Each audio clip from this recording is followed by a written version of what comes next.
Podcast. I'm Shogun, and tonight we have another session of our ongoing World of Darkness campaign. Joining me again tonight, we have Newell Boone of host Gangrel, Shad Viano Feroth of host Tremere, and Lucy Fairbrook of host Toreador. And you can find all the past episodes on YouTube and BitChute. Shad, please introduce our Bible verse for the session.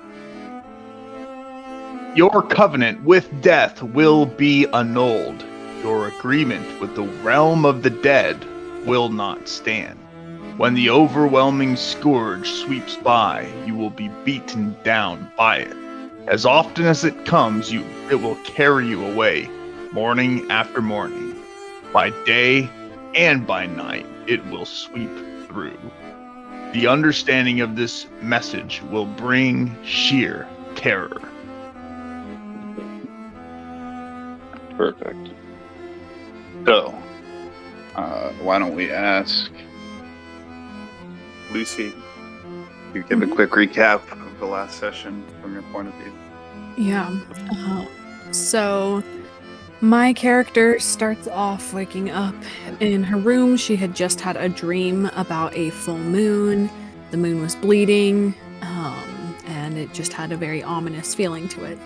She wakes up and she wrote down her dreams in her dream journal, and then as she was getting up and getting ready, she noticed a piece of rose quartz that had caught her eye at another day earlier in the week, and for some reason it felt connected to Sid. So she picked it up, put it in her pocket, didn't know how it ended up moving.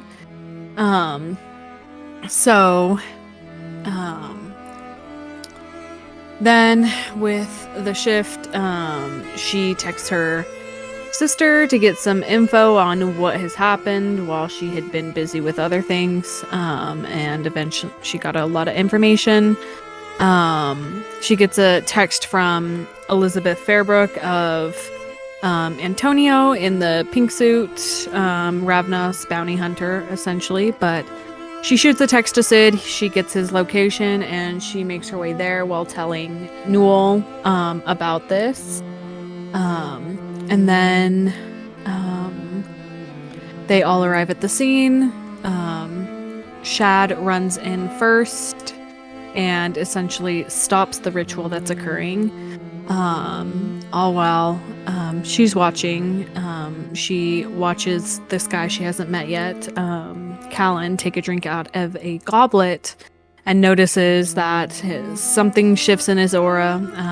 Within the goblet is Sid's blood mixed with these two pretty powerful looking vampires, and she's able to conjure their names in her head, and it's Lucalian and Ashara, and she ends up smacking the blood out of their hands, because nobody else should drink it. They were offering the blood to the other people in the room. She knocked it out of their hands, and 3 of their acolytes go after her.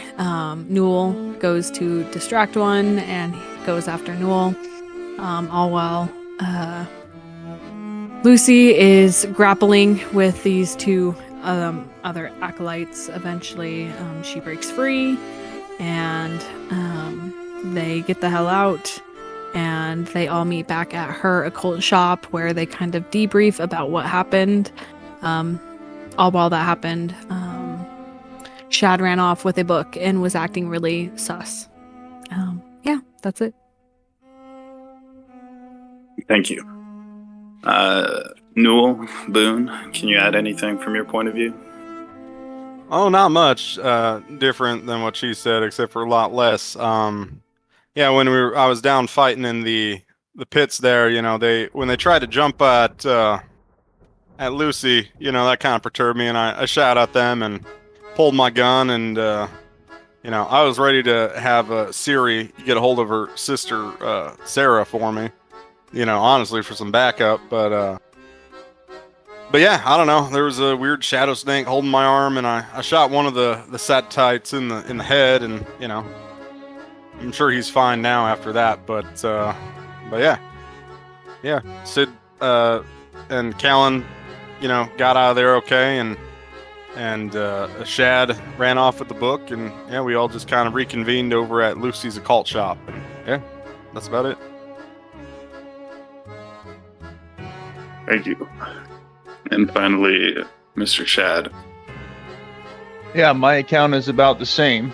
To an observer, Shad is acting in a strange and contradictory manner, making deals with people he ought not make deals, switching alliances where it wouldn't benefit him, and even abandoning and deserting his own party members in the midst of a major fight. So Shad has privately attempted to join the Sabbat through King Rat, has made 2 deals with the Setites, one that gave Sid Rogers over to them, and another to position the party to take him back. And at the moment that he could have been saved, Shad instead went for a book and then ditched the party, going back to his chantry house with the carnage in the church still raging behind him.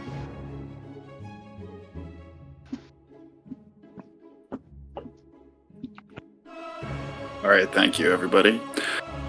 Estremia is deafened, so I suppose what I'm going to say is that Brunick, aka Kalen, the representative of the Prince and the Ventru clan in these affairs, has taken it upon himself. Well, actually, sorry, Sid and Estremia were actually in her occult shop at the end of the last session.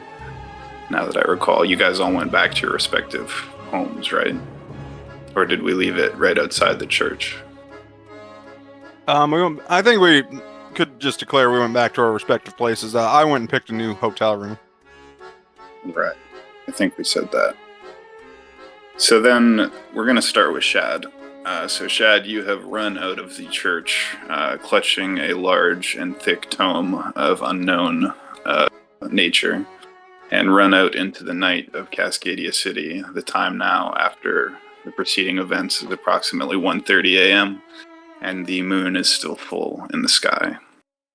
Feeling the heightened stamina and dexterity withdraw from his body as his blood is back to more normal levels, Shad looks left and right in the cold night air to see if anybody had followed him. So at this point, you've run away from the church and down some kind of street, and so you don't see anybody following you.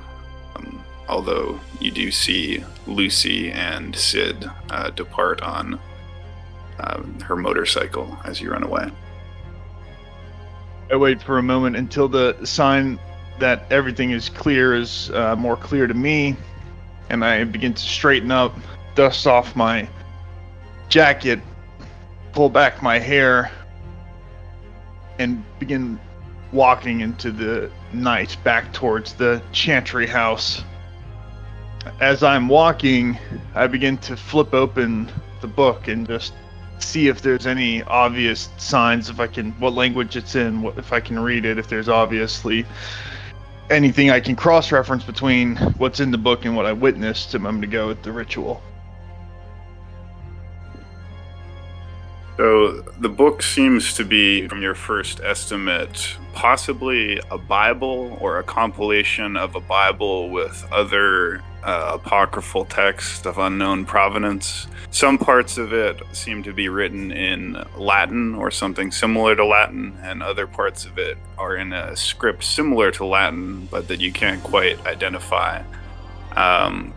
The part that you open it to reads, Offer nostras presses in conspectu altissimi ut cito anticipant nos misericordiae domini et apprehendes draconum serpentum antiquum, qui est diabolus et satanas ac legatum mitis in abyssum, ut non seducat amplius gentes. And there's it's an illuminated manuscript, so there's embossed borders to the pages that are done by hand. You think it's probably some like scholastic Middle Ages document, but as you're walking, you don't get a chance to see very much. However, you also see that some of the pages have like Gothic illustrations of like devils and other supernatural characters, wolves and other such things, but you don't have time to study it further.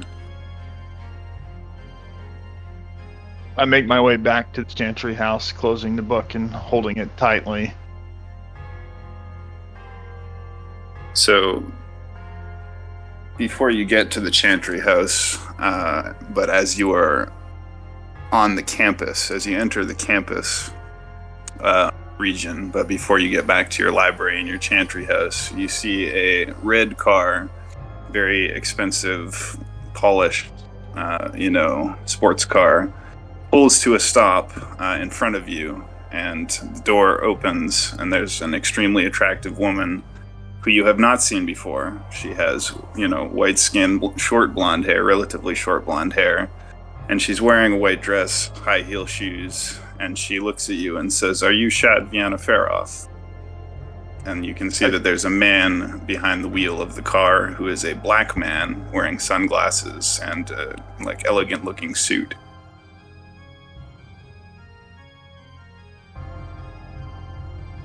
No, I'm not. I say as I look down at the ground and make my way past her. Okay, so you continue walking past them, and you feel their gaze on you as they're looking past you, and they start driving slowly, keeping up with you. And they say, regardless of what name you're choosing to go by, we have an important issue to discuss with you, which we think you will be eager to hear. It may be to your best interest to hear us out. Now's not a great time. Perhaps you can leave your phone number and I can arrange a meeting with you for another night, I say as I begin thumbing my rusty piece of metal in my pocket. So she parks the car, or rather the man parks the car, and she gets out of the car on the passenger side and reaches into like a very fancy, like whatever, Louis Vuitton purse and pulls out what appears to be a business card. But as she's handing it to you, she says, "I'm afraid I must insist. You see, the situation in the city has reached critical levels, and for better or worse, we seem to find you at the nexus of several fraying threads of society. And I'm afraid I must insist on answers to a few questions. It won't take too much of your time." She hands you her card, but looks at you with insistence. And as she does so, the man, who's like a quite tall, powerfully built man, parks the car and gets out of the driver's side as well. He's just sort of looking at you and her. I pause for a moment, somewhat exasperated. Okay, I've got 5 minutes now, let's talk. He says, "It would be best to have this conversation in private. Please, step into the car. We'll drop you off anywhere you like." Yeah, I'm sure it would be great to have it in private. I don't see anyone else around. She hands you her number in the card, and then makes a motion to grab at your wrist. And as she does so, the appearance of her being this extremely attractive woman sort of blurs and fades in front of your eyes, and suddenly you see that the truth revealed underneath this glamour is that this person has no hair at all, pointed ears on both sides of their head, obvious buck-toothed fangs, jaundiced yellow eyes, and is, what you recognize as a Nosferatu.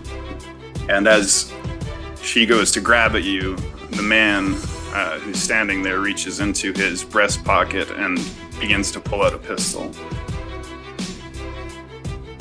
So she's going to attempt to make a grab on you, essentially. Let's see, what did he put here? Yeah.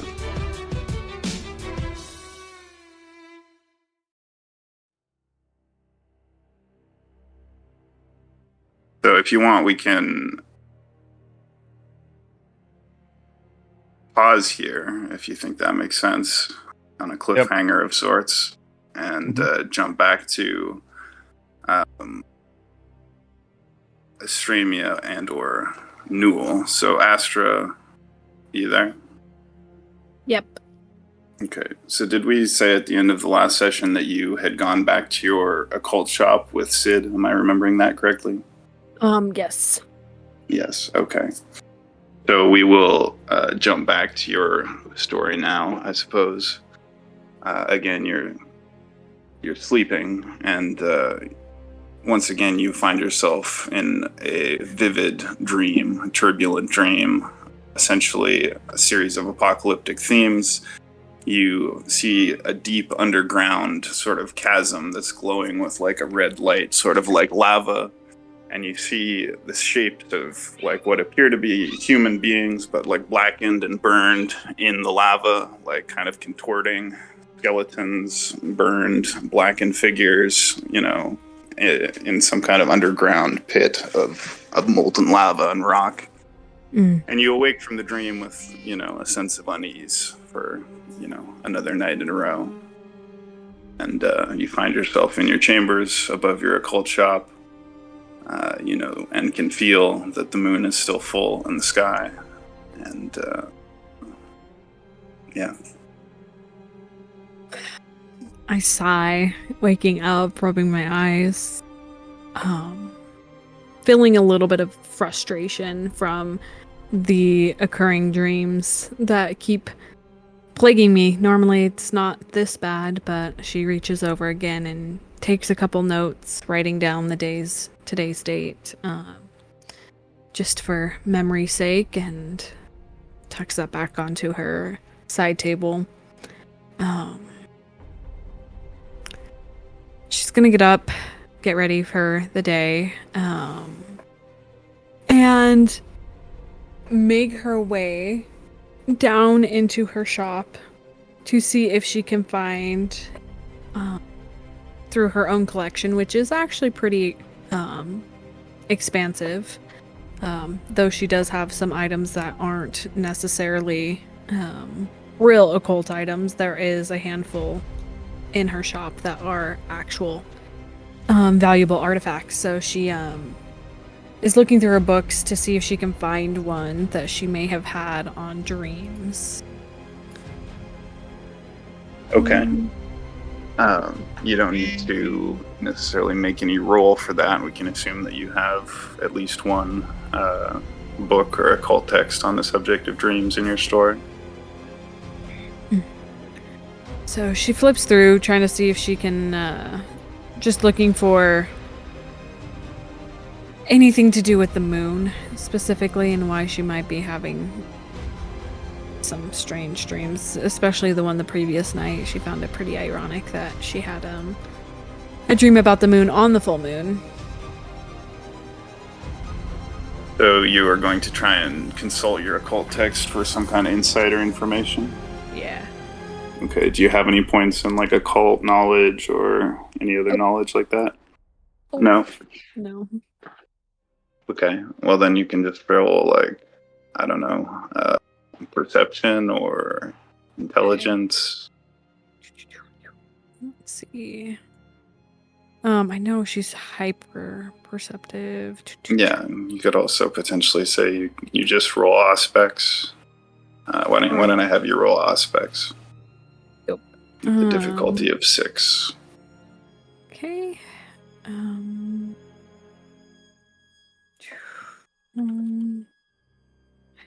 Dice roll difficulty.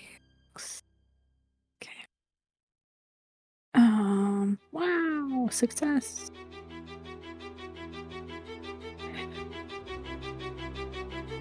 Okay, so we're looking at the World of Dice Rolls panel. Where are we here? WOD rolls. Okay, so as you are consulting the occult texts and possibly some tarot card decks or other such things that you might have around, you use them as aids for your natural mystical insight in order to try and understand the meaning of the troubling and portentous dreams that you've been having. And you begin to make intuitive connections between the dreams you're having and prophecies that you remember hearing Elizabeth and Sarah talk about at times, usually in dismissive tones, as, myths that some of the kindred hold about end times and what they call Gehenna, the blood moon, underground beings, deep, ties into the myth that there will be a series of portentous signs in the later nights, which will herald the rise of an apocalyptic period, ultimately seeing the rise of the antediluvian founders of the clans rise. And although you've never given much credence to this, or at least your family hasn't, you can't help but feel that these dreams are those that are prophesied that kindred will have in those later days, where they'll see visions and dream dreams. She kind of sets them to the side, just thinking for a moment about it.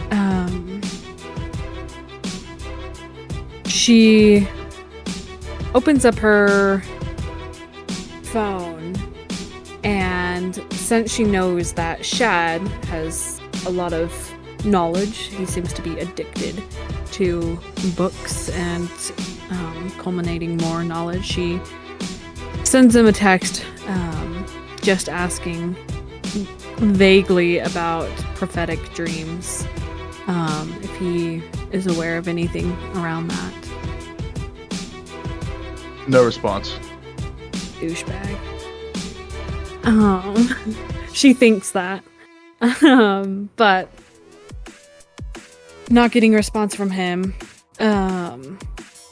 She sends a text to Sid, and she knows that he's sleeping, thinking that maybe he'll be up. She had noticed he was still passed out on the couch to bother her when he's up. And then she sends a text to Newell and Callan, just checking in where they're at with their day.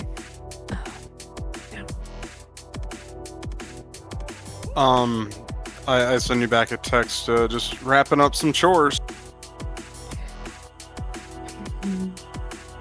And Callan, are you going to be able to join us, or are you just listening in? You might just be. Just listen. Cool. So she doesn't What do get a you say? response back from Callan.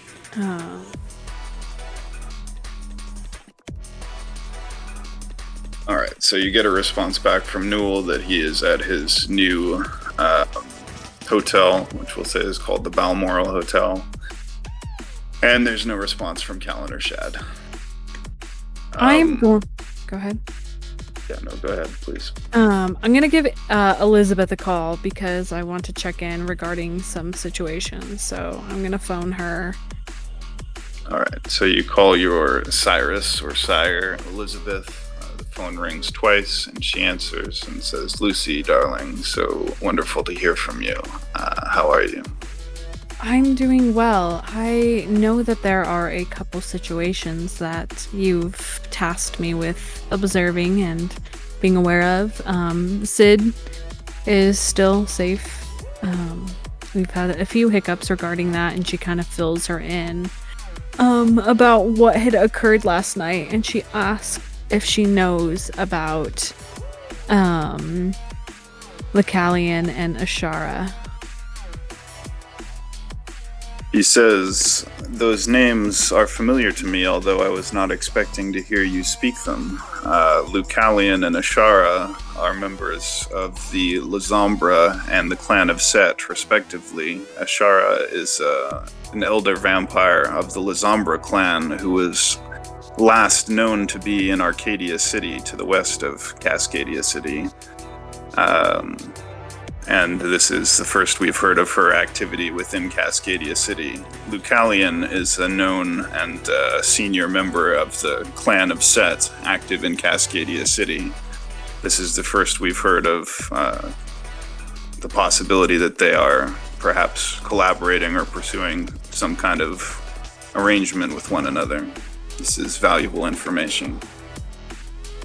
She just kind of nods her head and she asks, I know that Michael was of importance as far as his doing. Is that still something that you'd like me to pursue? He sighs and replies, the continuing failure to locate or neutralize the renegade vampire Michael Williams is an increasing embarrassment to the kindred society of Cascadia City, and an ongoing irritation to the prince, to the effect that he has begun the process of authorizing a citywide blood hunt if the issue is not brought to a suitable resolution within the next 1 or 2 nights. We cannot afford to continue to broadcast the appearance of weakness, and our inability to bring a fledgling vampire to the heel is a disappointment to the prince. I will take care of that today. She says, my sources tell me that you've been spending time with Shad Vienna Feroth, and I'm hearing troubling rumors about that premier. He was chosen because he was believed to be a relatively neutral and dutiful member of Camarilla society who could be trusted to convey messages and so forth. However, he seems to be making unpredictable and somewhat concerning overtures and maneuvers in kindred society. We've heard conflicting rumors. Some say that he's planning to turn anti-tribu and join the Sabbat. Others say that he's so deeply in bed with the children of Set that they likely have some kind of blackmail or influence over him. Regardless, the prince's confidence in him is waning. What is your opinion on him? You've spent more time with him than any of my sources. She lets out a soft sigh. Well, he is a confusing character. I feel like he is attempting to appease all different areas. His motives are unclear to me.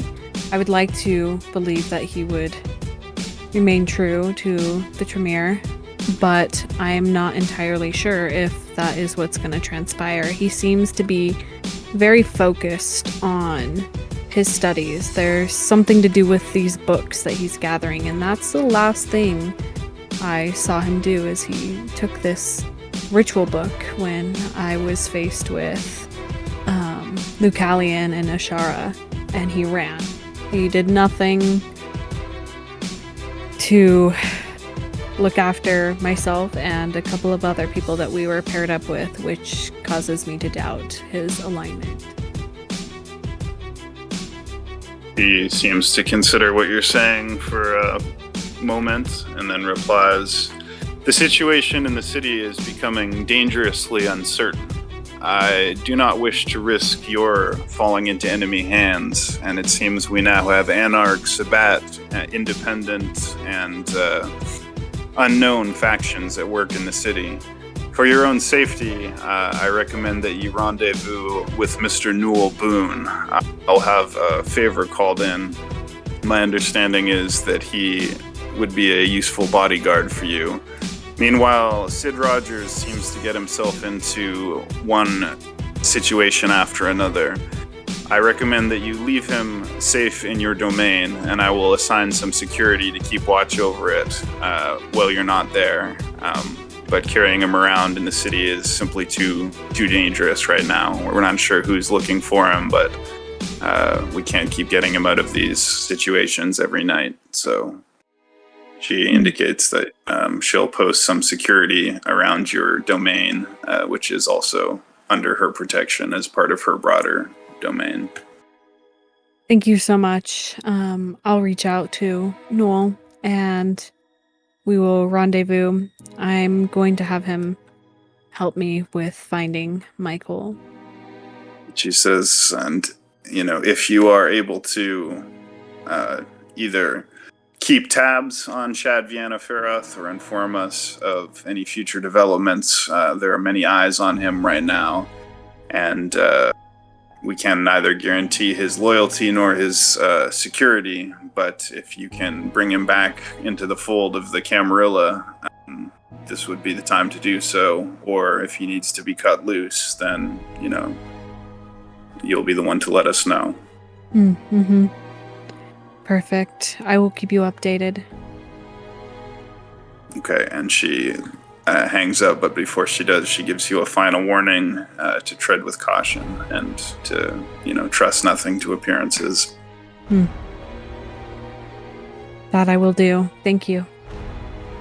So we'll pause your story there, and we will say that Newell Boone in the Balmoral Hotel, perhaps hanging out with his ghouls or whatever, you receive a phone call on your cell phone.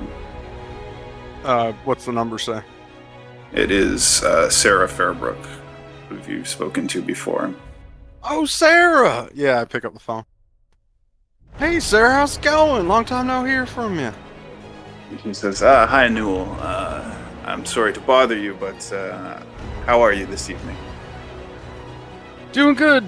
Just, working on some chores. What can I help you with? He says, I'm afraid I must ask you a favor on behalf of myself and my Cyrus, Elizabeth.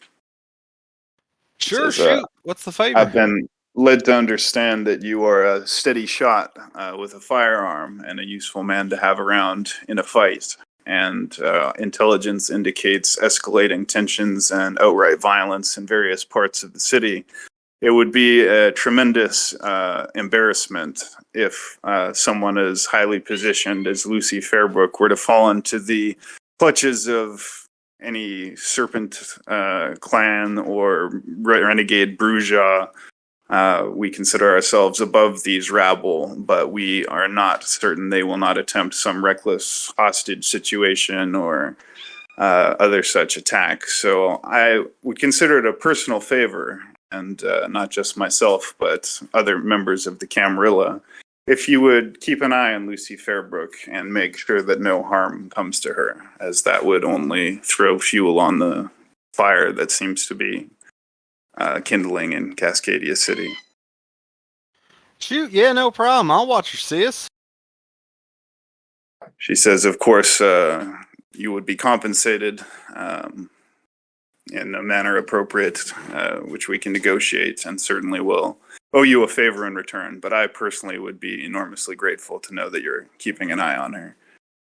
Intelligence indicates that there is a Ravnos bounty hunter in the city who has a notorious reputation for extracting and, in some cases, executing kindred in other cities. And we're not sure who his target is. But until we know more, and especially with the situation of the bourgeois in the North End turning anarch and rumors of increasing Sabbat activity, we just can't be too careful. And there is always strength in numbers, after all. All right, I'll give her a call right now and find out where she's at. She says, "You're a dear, Newell. I deeply appreciate it. Thank you." And hangs up the phone. I call up Lucy right away. I answer the phone as I'm just straightening some items in my shop. One of my workers had come in to run the shop as I'm heading out. Newell, I was just gonna reach out to you. Oh, you were? What were you gonna reach out to me about? I think there's a couple tasks I could use your help with. Yeah, sure. While I'm still in town, yeah, let me help you out. Your sister just called me and said you might need a little bit of protecting. So, where are you at right now? I am currently at my shop. Yeah, I am not much of a fighter. I know how to take care of myself when I get in situations, but I'd rather be safe than sorry. I'm already in the truck driving to where the shop is. Awesome. All right, so Go ahead. the drive does not take long, and before long you see the headlights of Newell's large truck pulling up and parking in front of your occult shop. Also, with your, elevated auspex senses, you notice 4 individuals dressed totally inconspicuously in various forms of clothes who are just kind of hanging around various street corners and lampposts, but you're able to deduce that these are actually, the security guards, probably armed security that have been posted around the, perimeter of your domain to ensure the safety of and sanctity of your territory and Sid Rogers while you are away. I go into the back of the vehicle and I hand Lucy a Kevlar vest and I say, "Yeah, I had Troll pick this up from a military supply store earlier today. I thought they may come in useful. I got one underneath my clothes too." She kind of holds out the vest and looks down at her outfit and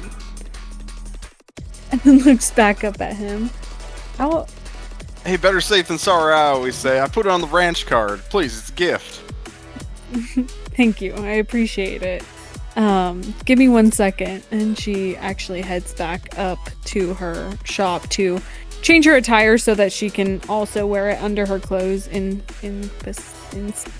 I can't say the word Inconspicuously. Yeah, thank you.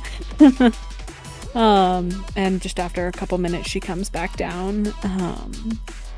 Why don't we get in your truck? I think it's better that we don't discuss this plan on the streets. She kind of just tilts her head towards his truck. All right. Well, we're in the truck, and I ask you, so what are these missions you had in mind? It seems, well, there's been a couple of things that I've been tasked with, but the chaos of tracking down Sid and rescuing him yet again, also thank you for that. There is this gentleman, Michael Williams, and he has been on the loose, and it's honestly becoming an utter embarrassment for all of us involved. So I would like to find him. The last I heard, he was near a golf course. So we're gonna head that direction. She starts typing. Yeah, I was originally tasked with finding Michael Williams and putting an end to the stuff with Lee too. When I first came to the city, the Prince Govind Singh, he put me up to that. And then, I fell in with you and Shad, and we went over there that one time. It was kind of botched. Yeah. Let me call old Shad, see if he wants to go with on this little adventure. I go ahead and give him a ring, see if he answers. And you No can just response. tell that she's visibly uncomfortable with the fact that you're calling him. Huh, I guess he's busy or something. He didn't respond. I'm like, all right, well, let's go over the golf course. And so, All right, so why don't we pause here and we'll briefly go back to Shad's scenario, which is playing out in real time. So again, what happened is a very shiny, expensive red sports car with an attractive woman and a large black man wearing a suit driving the car. Tried to get Shad to get in the car. He refused. She got out, pretended she was going to give him her number, tried to grab his wrist. When she did so, was revealed as actually a Nosferatu who apparently had been somehow disguised by some sort of an illusion. And the man in the black suit had pulled out a pistol of, unknown make and model and pointed it in the direction of Shad. So Shad, you can... I guess we can say do whatever you want, right? Because she's attempting to grab your wrist. All right, I'm gonna try to dodge. So Dex plus Athletics. Okay. And a DC. We'll just say that everything of a 6 and above is a success, and whoever gets more successes. I'm not sure if we're handling this right, but I think it makes sense for now to just call it a contested roll. So I'm going to say that... Oh, she's gonna win.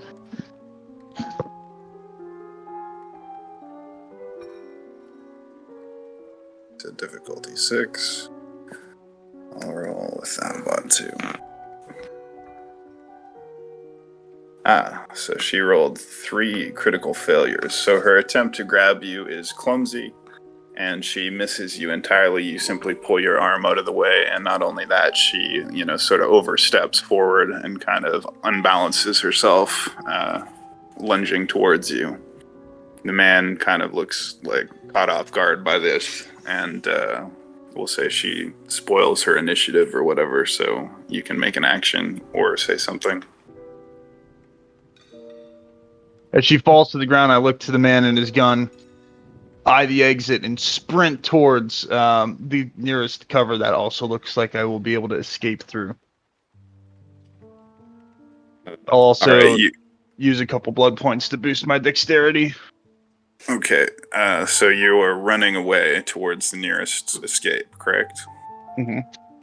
Alright, so she doesn't fall to the ground, but she does stumble and go off balance, and you take the opportunity to sprint away, which for you run towards the nearest house, which has sort of a fence door that is slightly open. So go ahead and roll. Well, they're not going to chase you, as a matter of fact. So go ahead and roll athletics, plus, I guess, what would it be? Stamina or dexterity for running? Stamina, maybe? Well, I increased my dex because I thought it would be that. So right, dex makes sense. Yeah, dex. Okay, so you're going to roll to see how quickly you're able to sprint into cover. And to sprint away.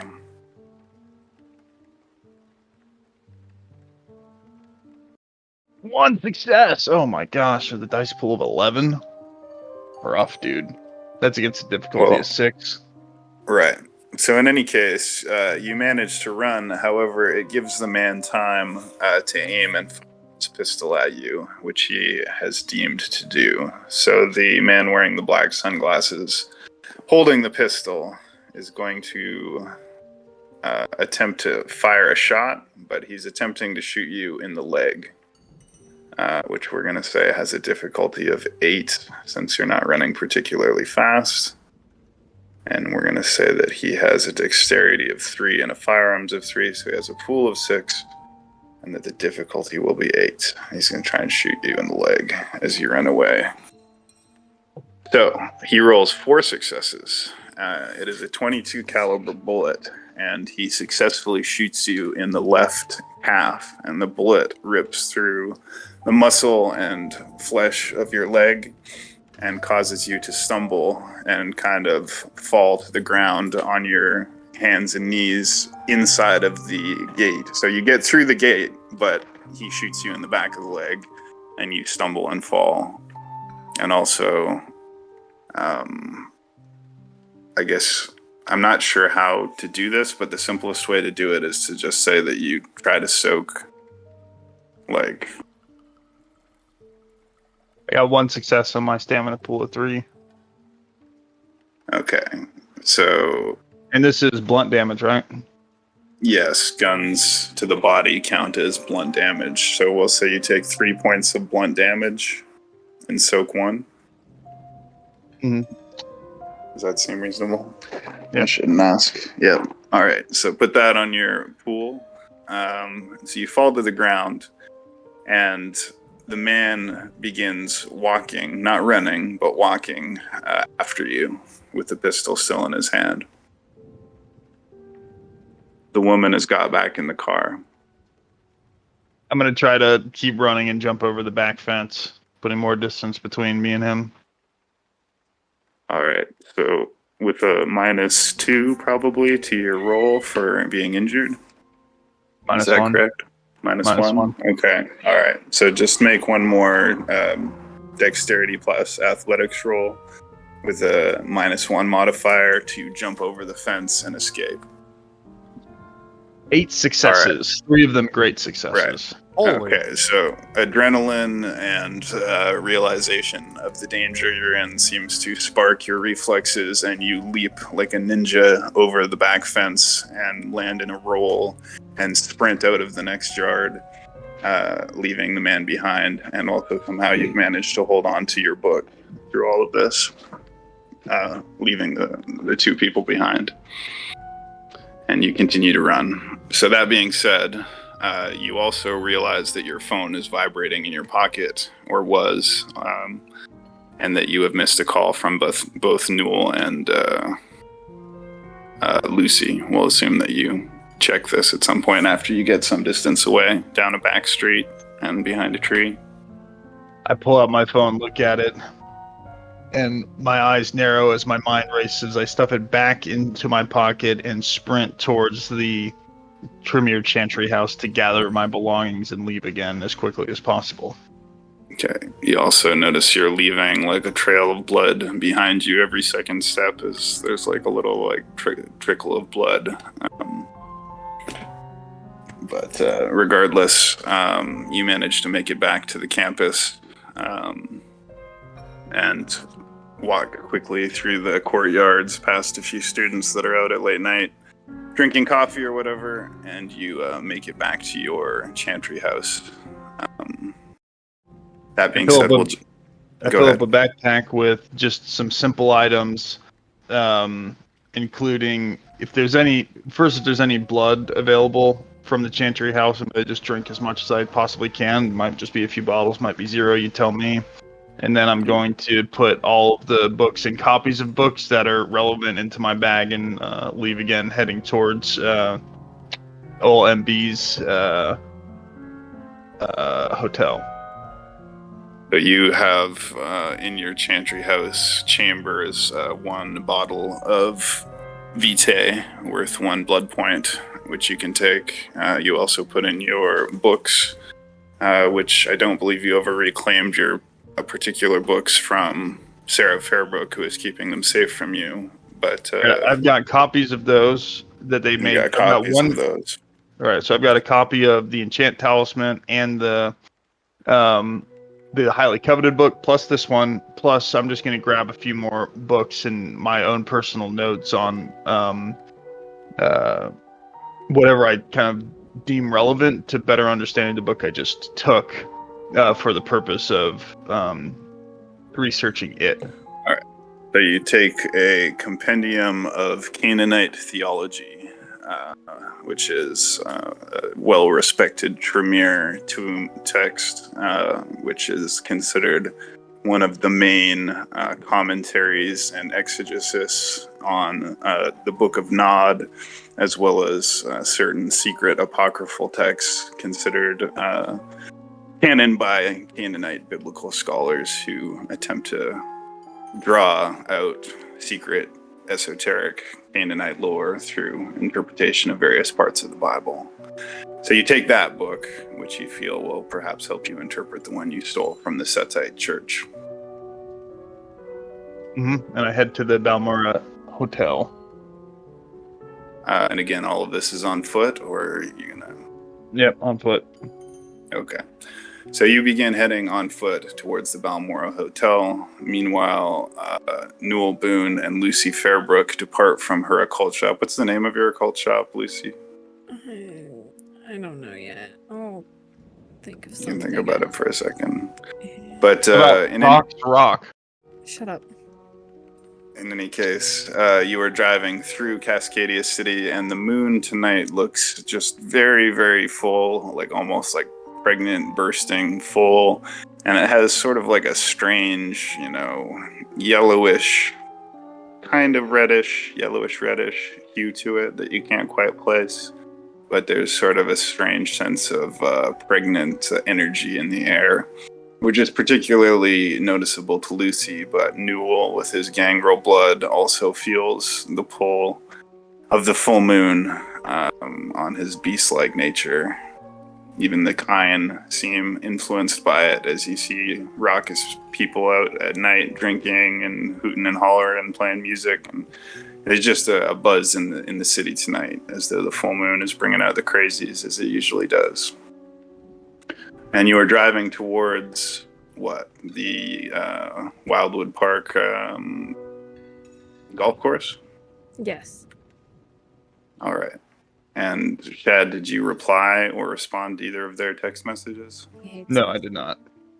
All right. You're walking towards the Balmoral Hotel, though. No, he's walking Yes. towards the other hotel. He doesn't know my new hotel. We Okay, haven't so you're talked. walking towards Newell's former hotel, the Regent, without realizing that he has changed his location to the Balmoral. Got it. All right. So let's go back to Lucy and Newell as they are in his large truck. What color was your truck again?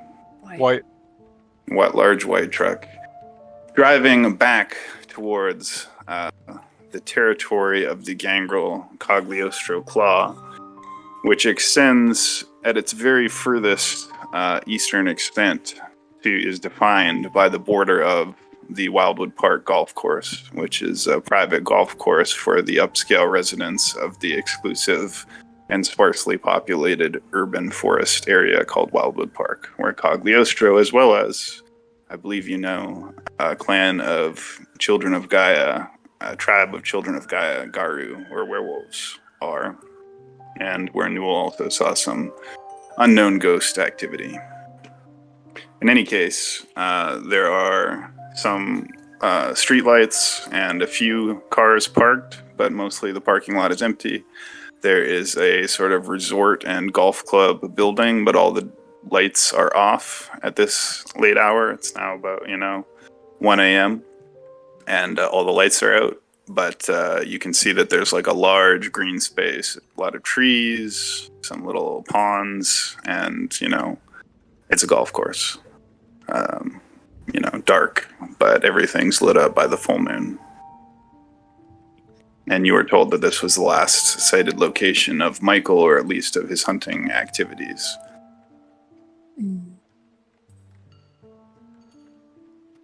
Okay. Why don't we park over there? And she kind of motions to a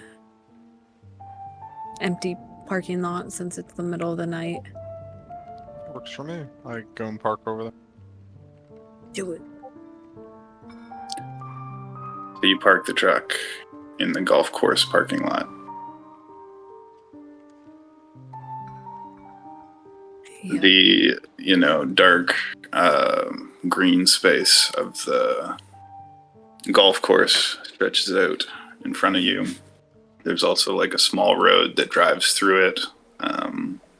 But most of it on the left and the right is this large semi-forested green space with a mix of trees and manicured golf lawns. I go ahead and hop out of the truck, kind of walking to the edge of the golf course, just observing, just seeing if she can notice anything that stands out to her, because she has hella aspects. Right. So let's say you roll your aspects, and you can add perception or whatever if you have it. I always have to double check my... So we'll say, 7 to succeed here. Inside. Okay.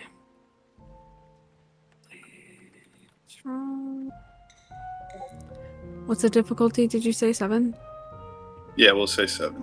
Sure. Okay. You're rolling 4 dice, right? Am I adding awareness? Or... Yeah, you can add awareness. Yeah. Okay.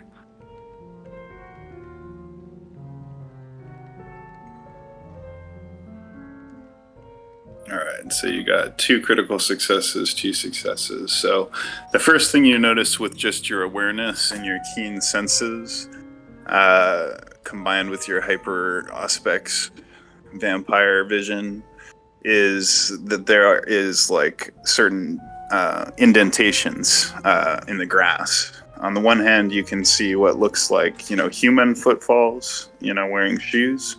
But on the other hand, you can also see what look like canine footprints, a little larger than dogs. And, there's a small trail of what looks like probably two large dogs or possibly wolves have moved through here. And because of the sprinkler system, was wet enough to leave faint indentations in the mud of both human and canine or lupine footprints.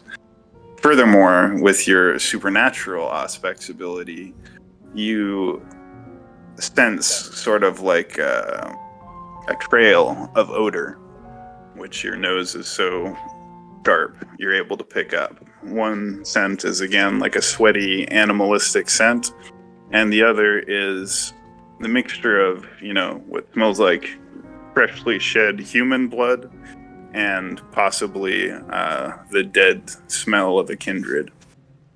And you can tell that both of these, tracks or trails are leading away from the golf course, deeper into the dark interior of the golf course. She looks over at Newell and begins to tell him what she notices, pointing out the footprints that she can see, but not entirely sure that he can see them as well. I think we should go this way. And she gestures with a pointed finger. Okay. And I'm gonna kind of prepare for a tussle, so I'm gonna use 3 blood points to just kind of harden and thicken my skin.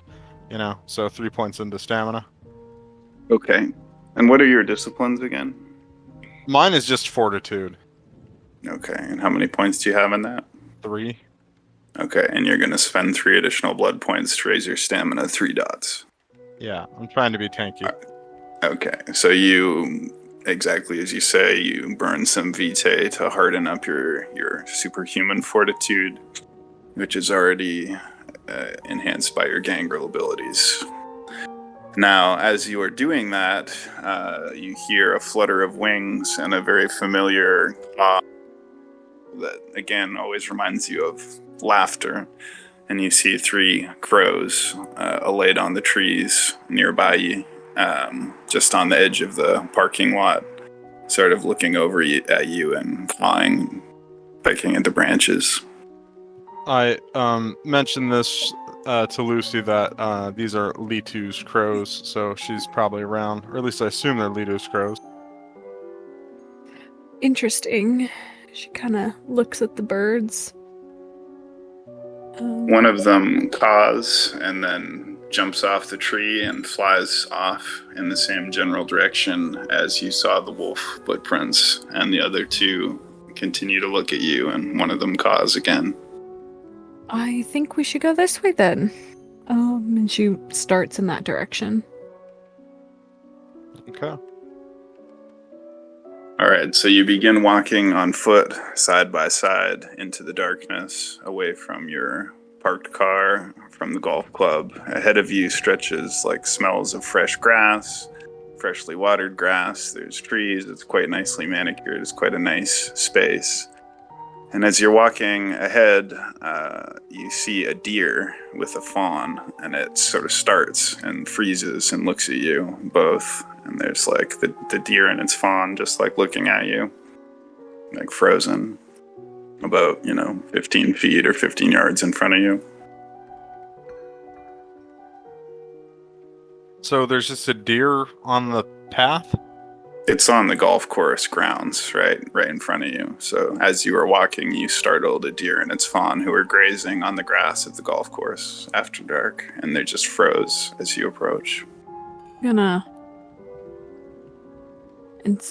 inspect these deer to see if they're of any importance to us. They appear to be completely normal deer. Dope. We continue. So as you continue, the 2 of them take off running into the distance and kind of vanish into the trees. And I guess I'll have both of you guys roll some kind of perception check. Like whatever your equivalent of that is. So for Newell, that might just be awareness or alertness if you have that. And for okay, so what about perception? Perception plus alertness, yeah? Yeah. Exactly. Okay. What's the difficulty? We'll call it 6. Every 6 is a success.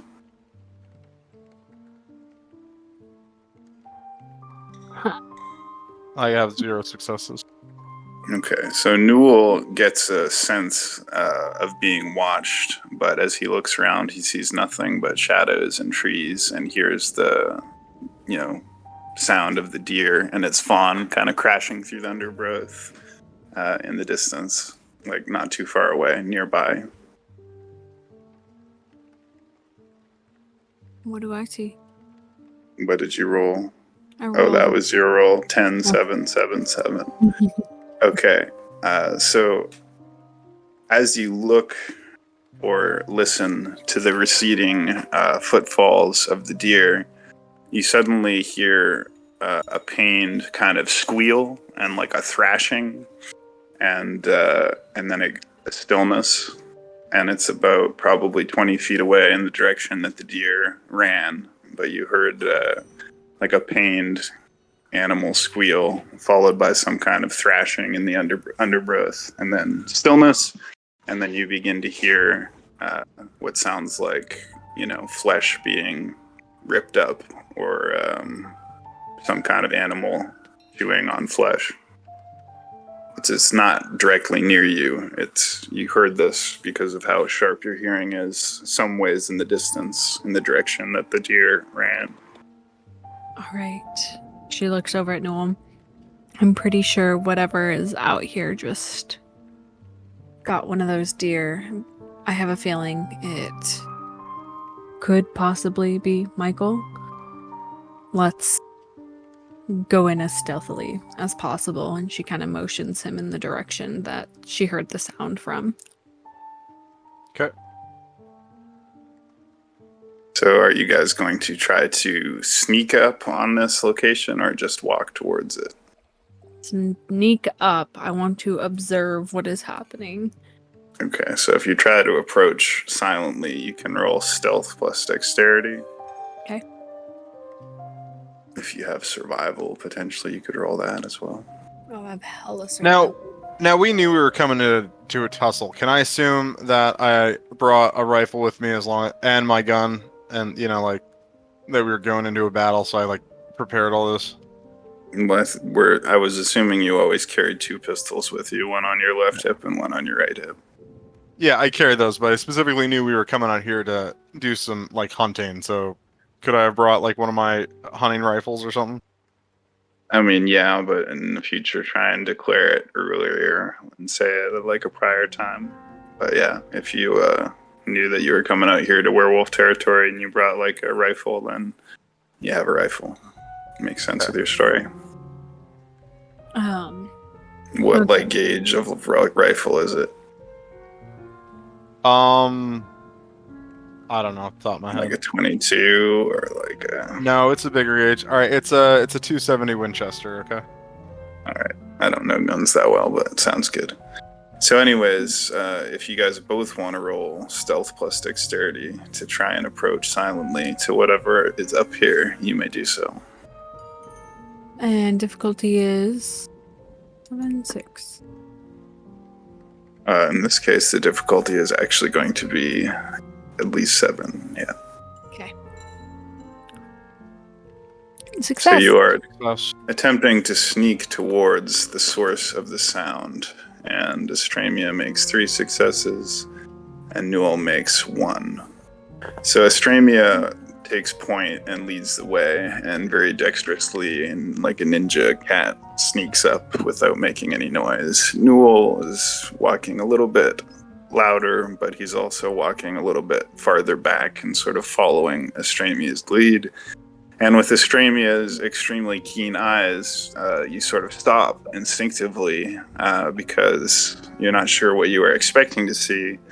But what you see are 2 very large wolves, both of them brownish in color, like a dark brown, light brown mixture.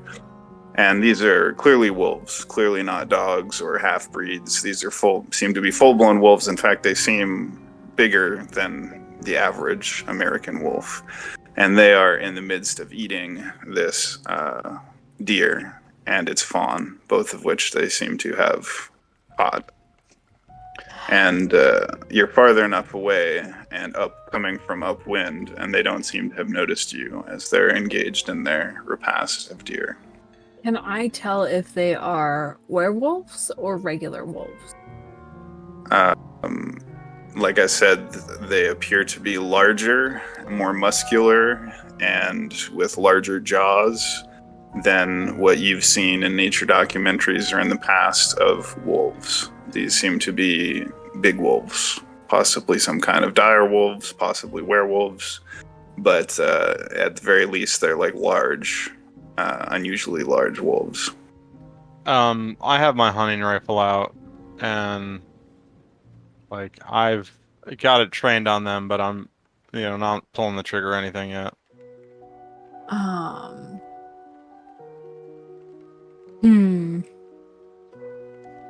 She kind of looks back at Newell, not knowing if Michael can take a form like this.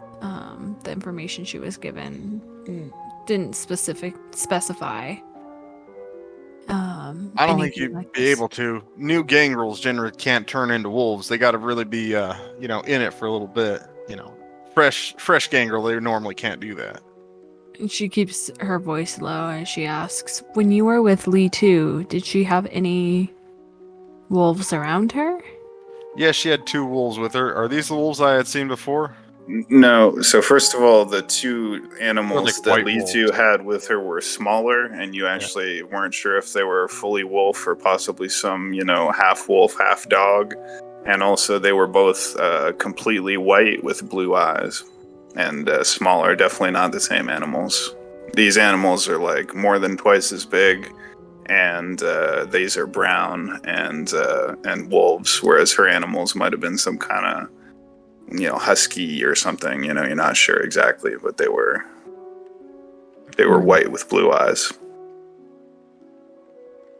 so not the same ones. Well, I had a silver knife on me last time we came here to wolf territory. Do I still have that with me? We can assume that you keep your silver knife tucked in a sheath on your belt. However, as you guys pause and as you point the gun, it's almost like the smaller of the 2 wolves, although it's only a little bit smaller, it seems to feel something as you point the gun at it, almost like it has like an instinct, and it lifts its head up from eating as like blood on its maw, and it looks in your direction. You can't tell if it can see you because you're crouching and you're in the darkness, but it has like very intelligent eyes. And when it looks at you, it's like almost like a human looking at you. Like it seems to have like intelligence, and it's just sort of looking. It's not showing aggression or anything. It's just like looking thoughtfully in your direction. Like I'm can't tell. I'm gonna lower Newell's gun down. Yeah, and I'm gonna go ahead and kind of whisper, shout at them like, "Hey, like we're just here to get Michael Williams. He's alone. He's a feral gangrel. We don't want any problems with you or your kind." She kind of stands up and actually makes herself seen, walking out from the bushes slowly towards them, trying to look a little bit less threatening. So the larger wolf, who looks, to your estimation, like possibly it's male, you can't really tell, but it has like a broader maw and broader features, growls. But as it does so, the one that looked at you with like the intelligent eyes, that's sort of like more slender and possibly female, you can't quite tell, it kind of like nuzzles the neck of the one that was growling, and then that one stops growling, and then it gestures sort of with its head, and the 2 of them leave the half-eaten deer and sort of vanish like quickly away from you into the woods. But you can't help but notice that these gestures didn't seem like animal gestures. They seemed like, oddly human. I don't know if those are werewolves or if that was Litu and Cagliostro at this point.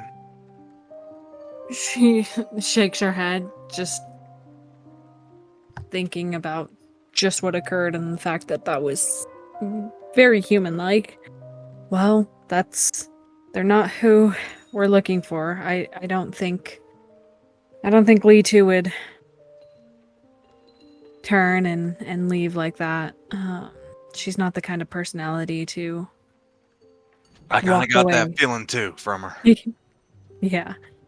Well, So you hear a quark, which is a much deeper and more like resonant sound than the mocking caws of the crows, and you turn around and look up at a tree, and directly framed by the full moon, like directly in front of the full moon at the top of like a tree, is this very large raven, probably like twice as big as any raven you've ever seen. And it's just looking down at you guys with like its beady, like shining black eyes, and it goes quark. And I believe possibly you saw this one also before when you were here in Newell. It's much bigger than the crows. I just said, like, That's probably definitely Lidu's raven, though. She's watching us. kind of looks up at the bird.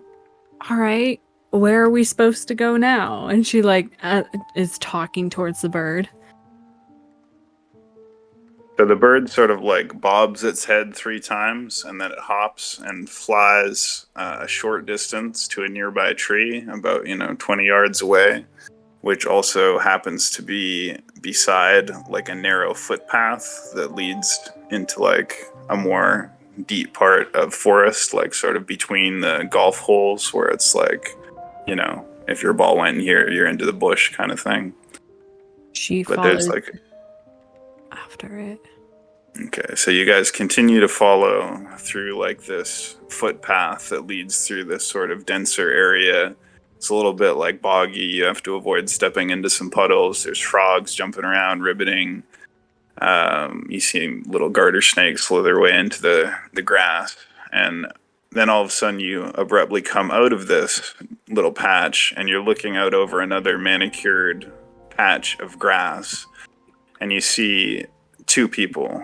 One of them is, an attractive girl in her early 20s with pink hair and pink eyes, who looks like sort of an albino with white skin, shining.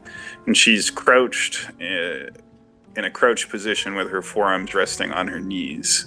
And beside her is a man who you recognize as Michael Williams, based on the photographs and descriptions that you have seen. And Litu has like a manic grin, and her head turned sideways, and is looking at you in this position, and she extends her fingers, and like long black, very sharp claws, about 3 inches long, slide out of all of her fingers.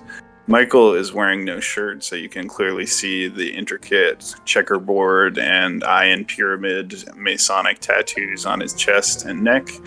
And he is also holding a silver dagger in one of his hands, or at least an antique dagger. And he is looking at you and standing while she is crouched beside him. And both of them are looking in your direction, but make no immediate move to respond. They're just watching you as you come out of the bush. I go ahead and say to Litu, like, they saw us, right? Yeah, they're looking directly at you, and they're like standing under the full moon, so it's like they clearly intend to be seen. They're not trying to hide. They're like standing in the middle of the golf course, like in the grass, but there's a hill, right? There's a hill that runs all the way along the outside of the golf course. So everything that's happening is obscured from the view of any nearby like road or anything like that. It's like all depressed into it, so you know what I mean?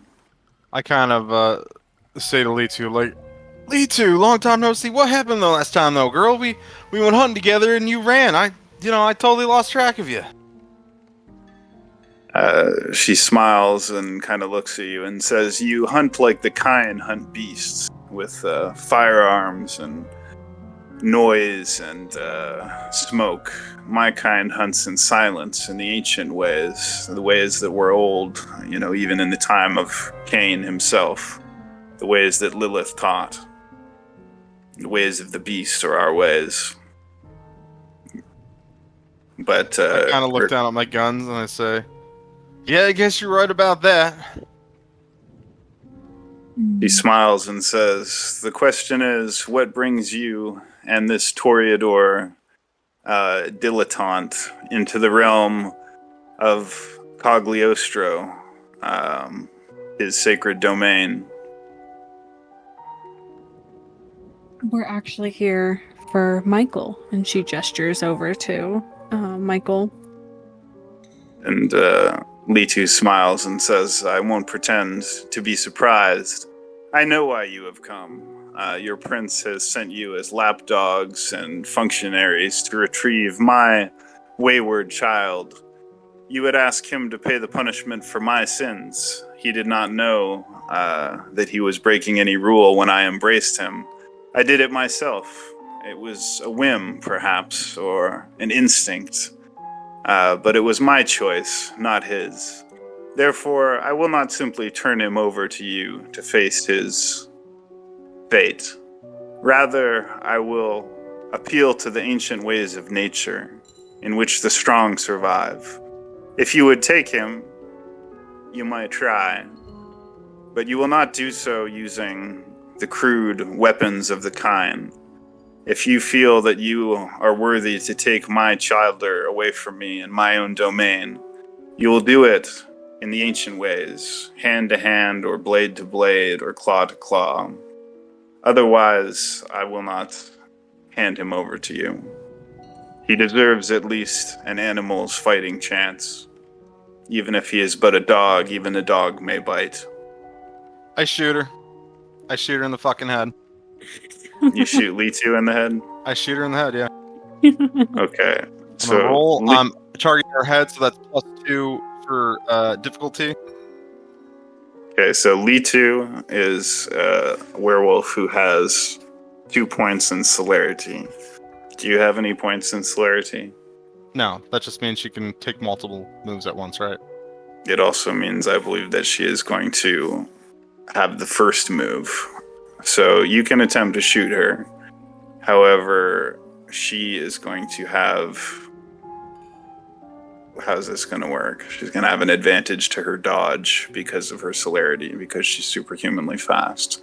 So go ahead and attempt to shoot her in the head. The difficulty of doing that at this distance in the dark. So is she using some of her dice pool for dodge action? Is that what she's doing? Well, because of her celerity, she automatically sees you attempting to aim the gun at her, and so she's automatically initiating a dodge action, and she's going to have an advantage to that dodge action because of her superhuman speed through celerity. So she is... Real quick rule lawyer. I'm not actually lawyering, but just so the concept is clear and might make combat easier for everybody. If you want to do more than one action in a round, you can, but what you do is you take the 2 dice pools that you would be using, you use the lower one, and you have to split your successes between the 2. So if I wanted to do a shoot and a dodge, and my shoot was lower, what I would do is I would use my shoot, which I guess is dexterity plus firearms, and I would roll against whatever DC, I guess 6 is the standard one, rules is written anyway. And then if I get 2 successes, I can successfully accomplish both of them. Right, but she's not attempting to necessarily make 2 actions. He's attempting to shoot. I'm just saying as a point of clarification for later. Yeah, but he's attempting to shoot her, and she's attempting to dodge, but she's also attempting to dodge forwards. So she's ducking, she's weaving, and she's moving towards you as she sees you raise the gun. Yeah, and so you go ahead and roll, but because she's in motion, we're going to say the difficulty is 9, but because it's a trick shot, you reduce it to 8. Is that how it goes? What? No, Well, I just get one success guaranteed because of specialty. So you automatically succeed in shooting her On in one the of head? them. No, just one of them. I still got to roll. Okay. But, I mean, even if you get automatic 1 success, doesn't that mean you shoot her in the head automatically without needing to roll? Well, okay, so if she's using a dodge versus dexterity and athletics, right, if she gets more dodges than 1 success, then she still dodges. Okay. And he could also roll 1, so it's not a foregone conclusion by any means. Right. Okay. Is there any she has cover a in the area? She has a Well, you guys have just walked out of a densely covered area and stepped out into full open view, and they are both also in full open view without any cover because they're standing on the manicured part of a putting green, basically. Now, your difficulty to hit her in the head, I'm going to judge to be I got 7 successes, by the way. And I on did what difficulty go. 8. difficulty? On what difficulty? 8. Difficulty 8. Okay, so I'm going to say she has a dexterity of 4 plus a celerity of 2. So I'm going to say if your specialization gives you... So, okay, we'll give her 2 automatic successes and she'll roll for 4. How about that? All right. And her dodging difficulty will be 8 as well, I guess. I don't know.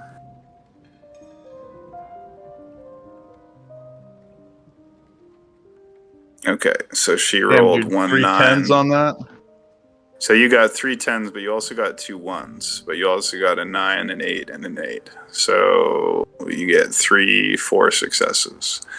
Okay, so she manages to move enough that your shot does not catch her in the head. However, it catches her in the collarbone, like on the upper part of her collarbone, just below her shoulder, just beside her neck, and blood did shoot sprays out. Yeah, you successfully shot well, her. In the head? No, like I'm saying, she managed to move just enough or whatever that you caught her in the collarbone between the shoulder and the neck. Okay, I'm rolling my damage dice. Yeah. Wow, that was not as good. Difficulty 6, so 2 damage.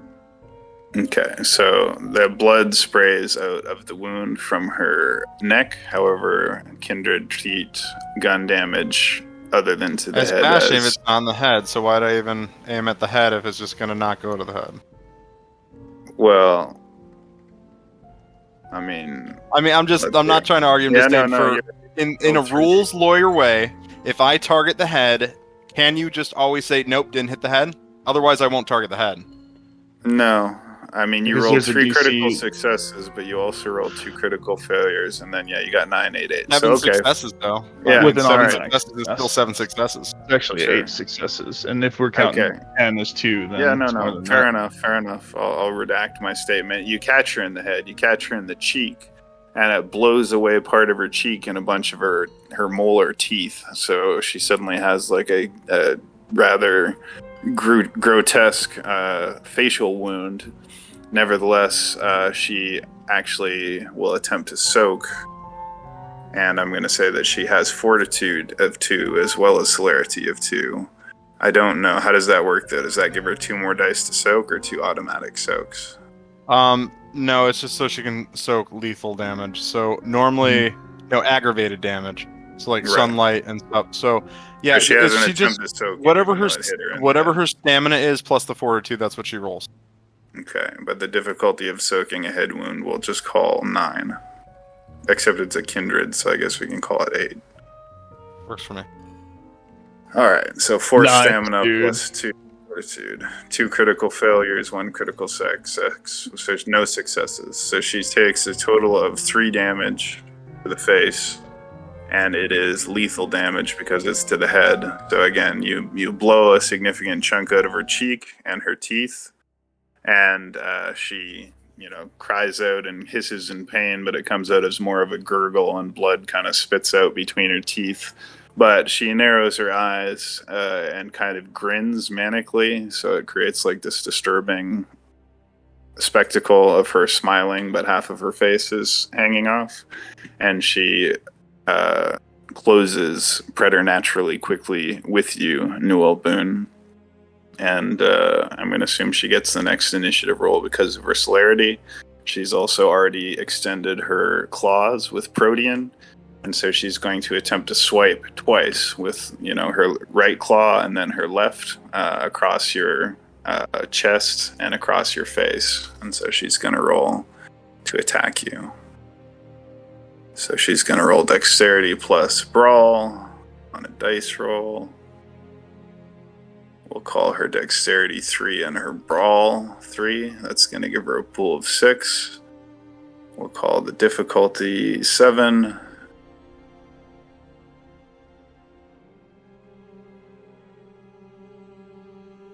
So she rolls 3 successes, and the wounds inflicted by Kindred's claws are considered aggravated damage, I believe. So you can only soak them with your fortitude. So roll your fortitude to try and soak the aggravated damage.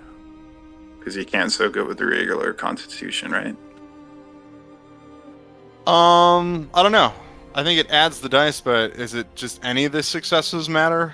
Well, I don't think Kindred cannot normally soak aggravated damage. So in order to soak aggravated damage at all, you need fortitude. So she has done 3 points of aggravated damage with her claws by slashing across your chest with both claws. But you can plus I have armor on. Plus you have armor on, which is what? Bulletproof vest or whatever? Yeah, the Kevlar, it's 3. Okay, so roll 3, 2 for your fortitude and 1 for your armor, and every 7 or above will soak 1 damage. I'm rolling how many, you said? 2 for your fortitude, 1 for your body armor. Okay. Why is the soak roll 7? Normally it's 6. Is that just you want to up the difficulty, or? Well, yeah, because it's not just like a punch or a kick. She's slicing you with supernatural, discipline-generated kindred claws. And you said I can roll the fortitude just... Wait, what am I rolling again? 2 for fortitude, 1 for armor, so 3 dice. I'm treating the armor as an additional point of fortitude or an additional chance to soak aggravated damage. I have 3 and fortitude. Plus... Then roll 4. Okay. I'm confused, sorry. Well, you have 3 for fortitude plus what? Okay. Okay, so you don't successfully soak it with fortitude, you don't successfully soak it with your armor, and I don't believe you can soak it with your regular constitution. It's my understanding. Just like you can't soak fire with your regular constitution or a headshot. So you suffer 3 points of aggravated damage on your chart. So blood spurts from the wounds that slice, and her claws are so sharp they slice right through your bulletproof vest and into your chest below. They're relatively shallow cuts, but they're also quite long, and blood is kind of spurting out of them. Not spurting because your heart's not beating, but nevertheless you're bleeding. So regardless, that was the action of Litu. We will have the remaining players roll initiative, and Michael Williams is also going to roll initiative because he's going to respond to the attempt to kill his Cyrus by attacking. So, everybody roll 1d10 for initiative. Difficulty. Lucy, are you there, ma'am?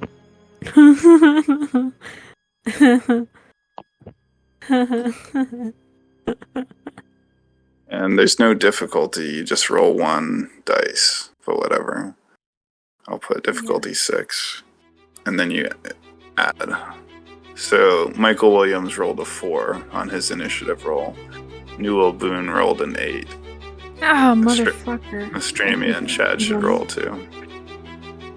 Why would Chad roll? He wouldn't, he's not there.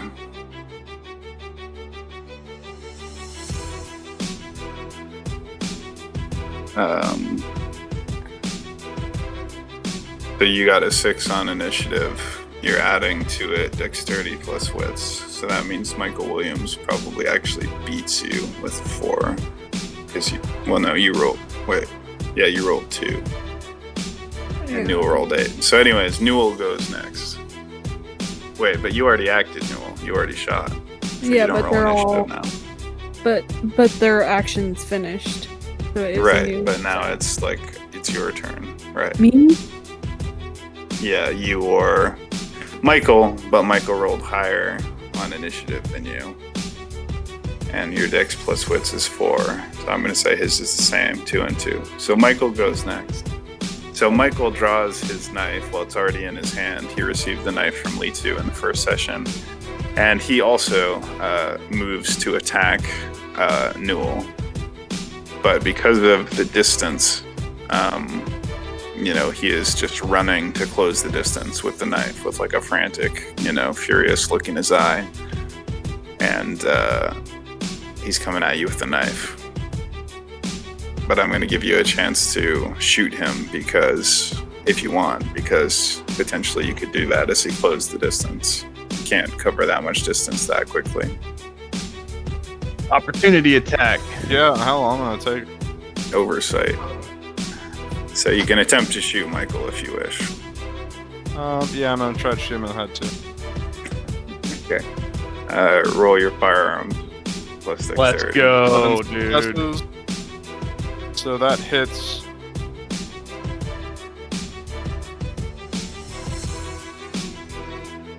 It's actually 9 successes because one's a great success, and then you have your automatic success added to it. So you said 9? Because it's a trick shot, right? Then you get automatic success and a higher DC. Isn't that the mechanic? I think that one is the automatic one. I think it automatically does it with the true. So whatever, you get like 9 successes.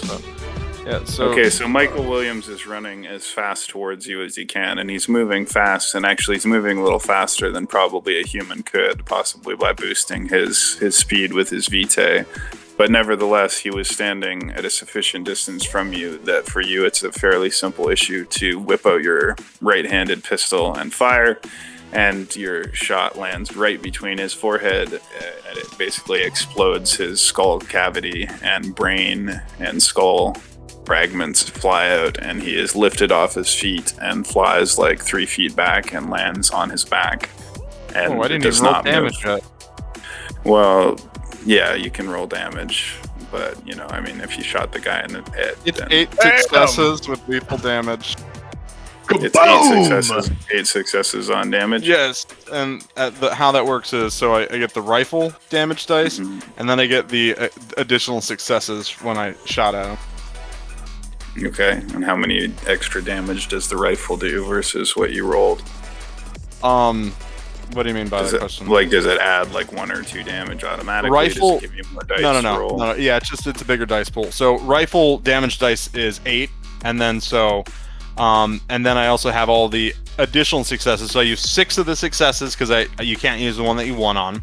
So I use 6 of those successes for dice, and then I use the other 8 for a total of 15, and then I rolled 8 successes out of that.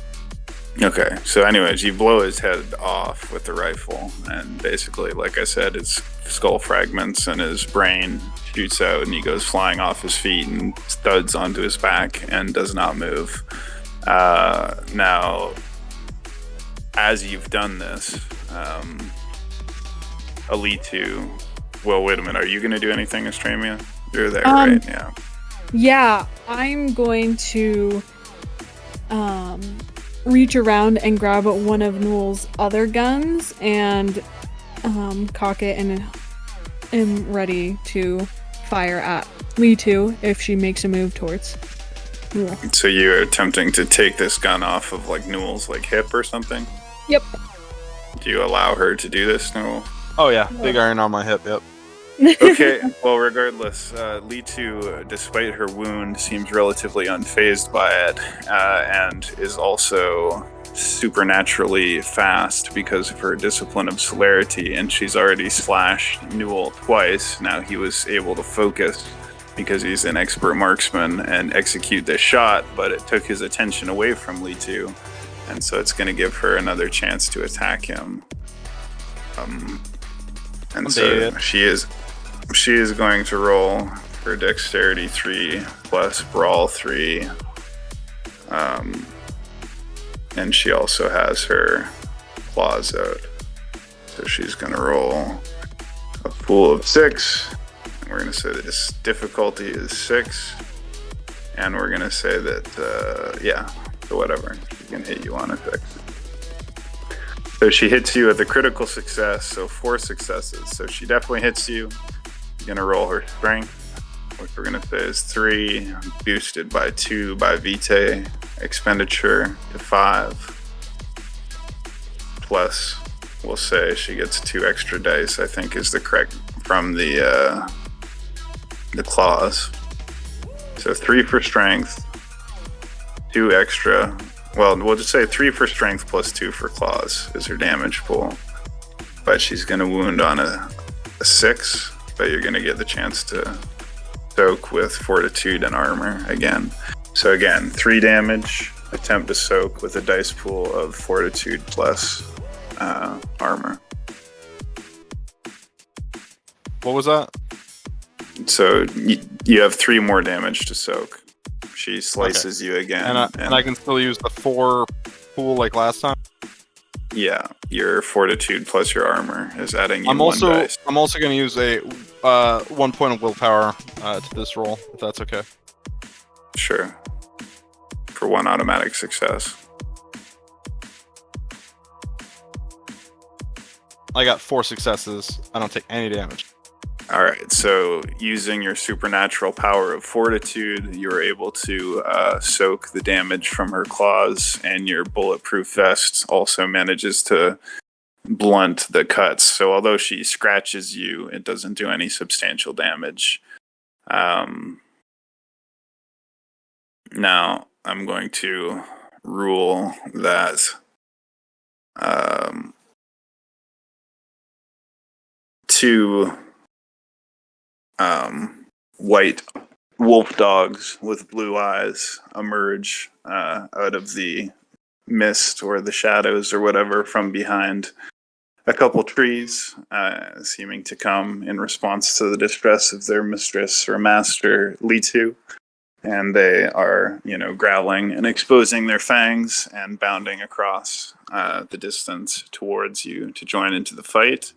And furthermore, the large raven swoops down and begins battering its wings into Newell's face and, quirking and kind of pecking at his face, which is going to deduce from any future shots that you make, like, to distraction for the time being. He's distracting you. Can't do you any damage, but he's interfering with your ability to shoot as these 2 wolves close in on you, and Litu is slashing at you.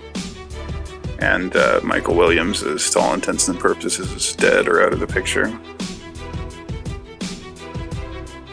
I'm going to shout at her. The prince will be here any moment. Give up, Litu. Get to the forest, and we're going to take Michael. We can still save him. She interprets this as an opportunity and sort of glares at you one last time, turns, and then runs away on all 4s like an animal, but extremely quickly with celerity into the shadows and into the deeper tree line, leaving Michael Williams 3/4 decapitated on the ground.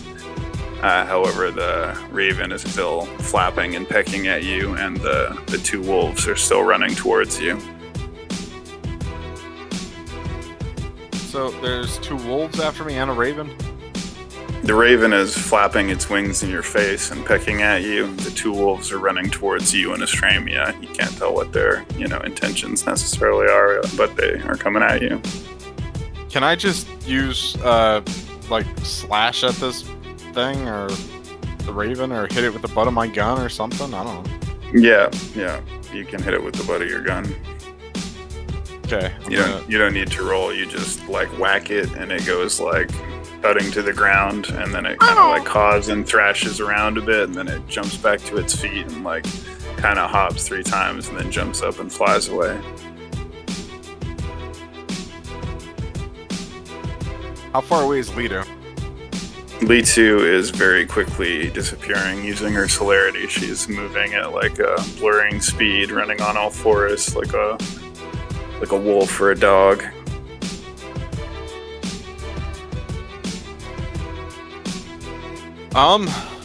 Well, I look at the wolves are still coming after us, right? The 2 wolves? They're running towards you at the moment, yeah. Okay. Lucy, are you going to take a shot at them, or what are you doing? You doing magic? What do you know? I don't know magic. And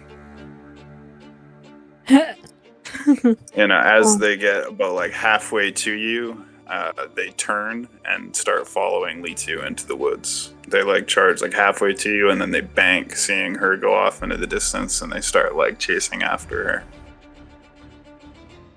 her. She kind of looks at Newell, quickly going closer to him to see the wounds on his chest. Are you okay? Oh, I've been better, because I'm injured, but it's aggravated damage.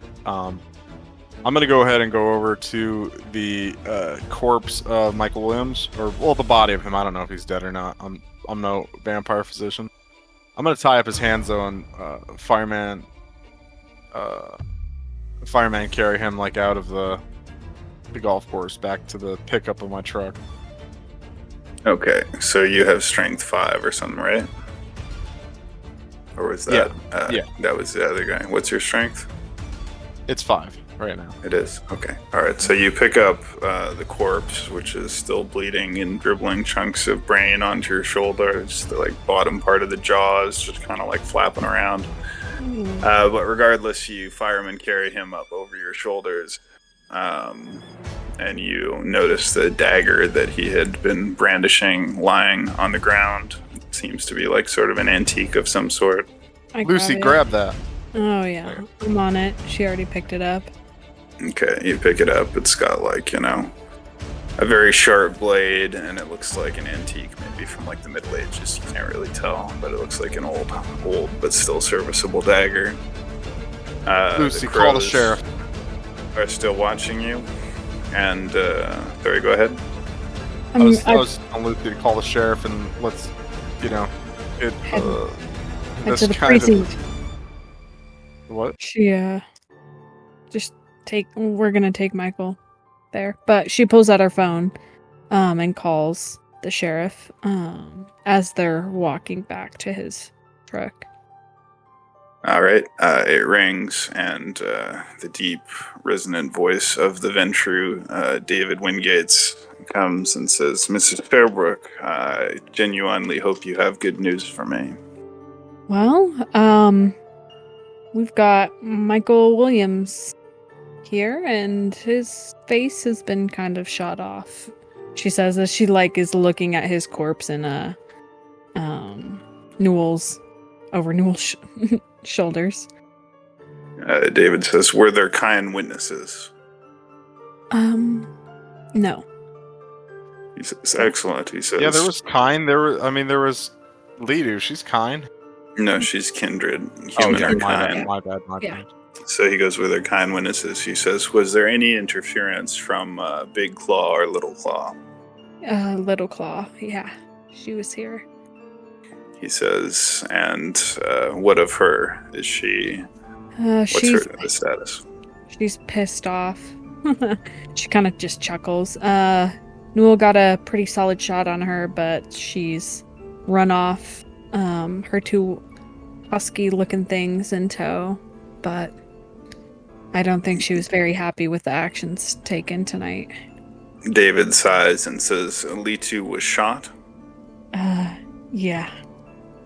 He kind of makes a noise between a grunt and a sigh, and he says, "I assigned a Toreador to this mission, hoping you would bring a diplomatic touch and possibly reach a peaceful resolution, but this situation needed to be tied up one way or the other. Bring the body of Michael Williams to me as soon as possible. Don't let anyone else see it, and you've done well by tying this up, but I fear that Cagliostro will not take kindly to the maiming of his childer, Litu, nor will she forget this insult. An attack upon another clan upon their territory, even if justified by the order of a prince, is still a regrettable optics, and will do nothing to reinforce the calm and sense of order of the Camarilla. But nevertheless, we can finally put this whelp Michael Williams behind us. Yeah, so I thank you for your service. Yeah, before you go, maybe in the future we can meet and discuss what occurred tonight. And she kind of whispers there's some details of how this went down that I think can salvage what occurred.